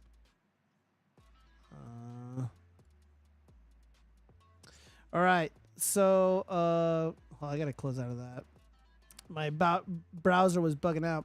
Man removed from soccer game for Nazi-related tattoo he's working to get rid of. Oh, man. Oh, dude, why do people get tattoos like this, dude? Like, just don't get tattoos, man. Because once, like, the cartel keeps, like, importing more of their people into the country, like, if they see you with a tattoo, they're just going to start, like, shooting on sight. They're going to start swinging on sight. And they're going to think you're, like, a part of, like, a rival gang and shit. Like, you're going to get, like, some stupid tribal tattoo, and they're going to just assume you're, like, the enemy. Yeah, so don't get one. Anyway, so a real Salt Lake fan was asked by security to leave the stadium because of his tattoo associated with the Nazi movement. It's one of the several tattoos the man says he's now ashamed of and is working to have removed. Ugh. Jonathan Pangburn is working to turn his life around after crime in his past and a few stints in prison. He is in recovery and recently graduated from the Other Side Academy in Salt Lake City, which helps those with a history of addiction and criminal behavior. It teaches you how to love, gives you a life back, teaches you about friendship, accountability, humility, Pangburn said. Part of Pangbird's past were identities he isn't proud of anymore. He has tattoos of symbols associated with the Nazi movement and white supreme pizzas. My tattoos affect me, and they offend me more than they offend anybody else today. I am filled with regret and shame every time I go out into public, he said. Pembroke was at a real Salt Lake soccer match Wednesday night when security asked him to leave the stadium because one of those tattoos, a tattoo which is on the side of Pangbird's head, features the lightning bolt symbol of the SS, the military organization controlled by the Nazis. A photographer at the match spotted the tattoo and posted a photo on social media. Within 10 minutes, Pangburn was removed from the stadium. What a fucking Karen. Like, just leave him alone, man. What a fucking pussy. Dude, if I was, like, the stadium, like, manager or whatever, I'd be like, yo, dude, you're taking pictures of people without their consent? Get the fuck out of here, you creep. What, you got pictures of little kids on there? You fucking slur, you know, whatever. I would get all into it. But then I go to the gym, like, oh, what's going on, man? Like, people are bitching. Like, here's a hat. Cover that shit up. Due to the real Salt Lake Club's zero tolerance policy regarding hate speech, a lot of people were outraged by the sight of Pangburn's tattoo. But the man says he doesn't come from a place of hate. My intention is to not try to disperse any negativity or hatred in people. Really, I'm just trying to get out there. Just be a part of the community and spread my message of change. I know I dropped the ball. I could have covered up my tattoos and wore a hat, Pangburn said. All right, well, I don't know, man. What do you think? Guilty or not? I mean, you got a Nazi tattoo, bro. I mean, either you're getting into, like, some Aryan fucking gang or... Yeah, it doesn't look good. I'm going to say that people have a right to express themselves freely in this country, and that includes hate speech under the First Amendment. But it is up to definitely the venue whether or not they want them in there. So yeah, the venue's not entirely wrong. You know, it's like, yeah, dude, you got gang affiliation shit going on. Possibly, you know, just you got to kick them out. I mean, it sucks, but dude, I'm sure there's like, I'm sure there's like organizations that like help remove these things for free, especially if it's just like an SS tattoo. Like, that's not really that big. Like, that shouldn't cost that much money. Like, dude, like, how long have you been out of prison? Like, if you've just been out for, like, a few months and, like, yeah, maybe, like, I get it. You know, you may not have all the money in the world to do this. Yeah, and did he have that tattoo before he went more into than likely, prison he got during... it during prison because depending on, like, the race that you are, if you're in prison, like, dude, you got to click up with your people. And by your people, I mean like your people. Otherwise, and a you're lot of gonna these get dudes are fucking forced shanked. to get these tattoos, man. They gotta fucking throw up their affiliation. They gotta show allegiance to their group, or they're gonna get their fucking asses beat. They're gonna get punked. They're gonna get robbed. You know, people are gonna they're gonna get shaken down and shit. Like that does happen. Let's see. Even if he's not a victim, we also support this one. I'm sure you're referring to Dwight Jackson. All right, so yeah, that's basically all I got for that. Let me see. What the fuck are all these notifications? How are you a former expert? Do you no longer know what you're talking about? No. In regards to elections, one, I don't do that work anymore, and also the entire landscape has completely changed. And there's a bunch of people liking my shit. Very cool. Check my bookmarks really quick before we clear out of here. See if I missed anything important. Really great polling news, man. So Emerson polling has been conducted. This is after, so July 15th through the 16th. So this is like around the time of the fucking shooting. Pennsylvania, President Trump is up +5. Wisconsin, up +5. Michigan, still pretty bad, still within the margin of error, +3. That doesn't look good to me. I don't know if he's going to get Michigan. Arizona, +7. Oh, man, there you go. That's your hood. Georgia, +6. Nevada, my hood, +5. North Carolina, +7. I want to see more polling in Virginia, though. I really do. New polls in 7 battleground states shows Trump leading Biden in every single one. Guys, we are in July. This was conducted with voters between the dates of July 15th to the 16th. Very cool. What the fuck? Prime deal. Man, let me get rid of that. Just shooting stuff. I don't really care. Air July stuff. Maybe I'll do that for like a separate video. True the vote stuff. Let me see. What is she saying here? And there's so many more things between now and election day that we can all do that matter. We are in season, friends. This is it. This is what we have all been talking about and working for, is this time, this straightaway between now and November 5th. And there's so many more things between now and election day that we can all do that matter. We are in season, friends. This is it. This is what we have all been talking about and working for. All right, yeah. So True the Vote is a really wonderful organization that's helping to combat the rigging that went on in 2020. They are pro election transparency. They basically have the exact same ethos that I do. And yeah, I do implore and suggest everybody to get involved. Let me see, comments. Yeah, so if you go to just truethevote.org, you can stay informed, get their newsletter, of course. But more importantly, getting involved is just absolutely crucial. What's his face? The tall, skinny guy with that long hair. He does a lot of really good stuff. Yeah, man. I mean, this is really how we're gonna win. What I'm suggesting to people is obviously within reason, within good taste. Talk to the people in your life, win them over. Intelligently, of course. Lay down the facts. As to what's at stake, et cetera, et cetera. And when it comes time to actually voting, I honestly recommend voting in person. But you're gonna be mailed the ballot more than likely. I think I've already been given mine, and you're gonna fill it out just in case. You're gonna have that with you. All right.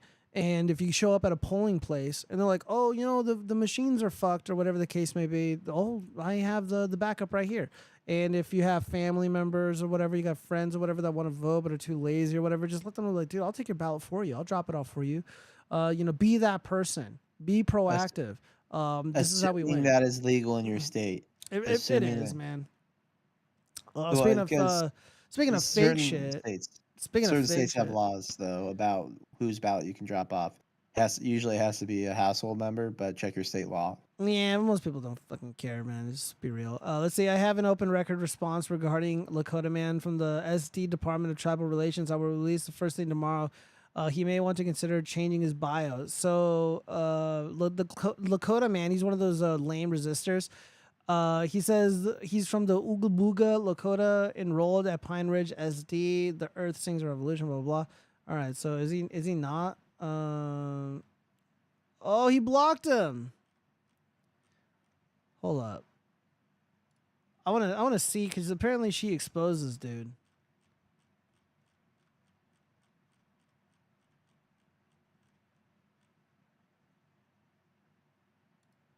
I'm gonna type that in. Lakota fraud. Nah, I'm not gonna look this shit up. I'll do that later. Damn it. Sorry, let's go back to the bookmarks. Make sure I didn't miss anything. All right, so that's some polling news. Excellent. I'll deal with that July shit later. Yes, True the Vote, guys. TrueTheVote.org. TrueTheVote.org. Get involved. Lakota Man, cringe. What the fuck is this?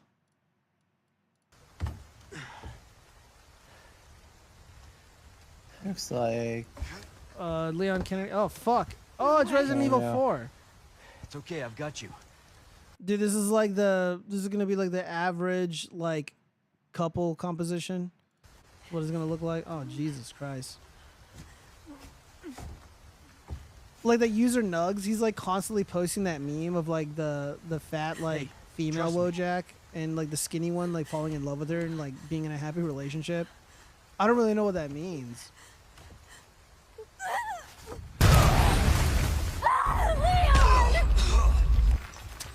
The editing on this is pretty good. Let's see. What is this? Migrants walking 10,000 kilometers just to say their country is better. Yeah, we gotta turn them around. Trump will have unfortunately a difficult time kicking out the illegals because they've lost track of a lot of these people, like millions of people they've lost track of. Yeah. So, I mean, we're talking, I'm going to just say this out loud. This is my opinion on it. I'm fine with them using the military to go and remove these people if that helps Border Patrol and INS to remove these people illegally here. Hold up, dude. My fucking stream froze. Am I still live? Yeah. Yeah, you're still live. Your screen froze. Well, guys, the screen froze, so I guess that's where we're gonna end it. I'm stuck in place. God damn it.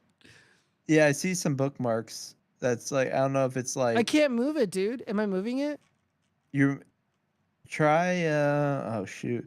Yeah, it's like it's moving in the stream, but it's not moving in Discord.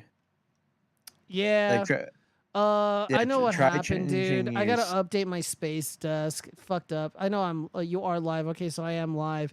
Yeah, I wasn't gonna just be like, well, I guess I'm off live. I'm gonna start saying offensive shit. No, guys. I just really felt like I owed everybody like an actual fucking show because yesterday sucked because Piss Man really fucking sucks and he's being a little bitch. But he's always welcome to talk. I'll always talk with him again. You know, we'll be nice. We'll be cordial, but. That debate me, bro shit, miss me with that. I don't want to do that. Omega Tony is God, Tech Virgin Boomer. Yeah, pretty much.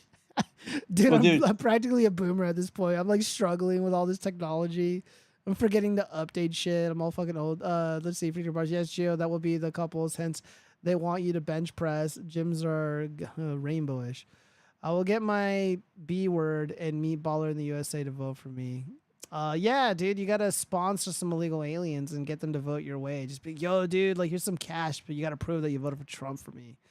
And yeah, dude, who's gonna verify it? Who's gonna do shit? All right, everybody. Well, I appreciate everybody joining. I'm glad I got to do an actual show because yesterday sucked for reasons not really related to me. But I made my mistakes, and I'm not gonna make those mistakes again. Yeah, we've been going over 3 hours and 7 minutes. So yeah, I am out. You guys have a good night. God bless. And Trump 2024. Peace.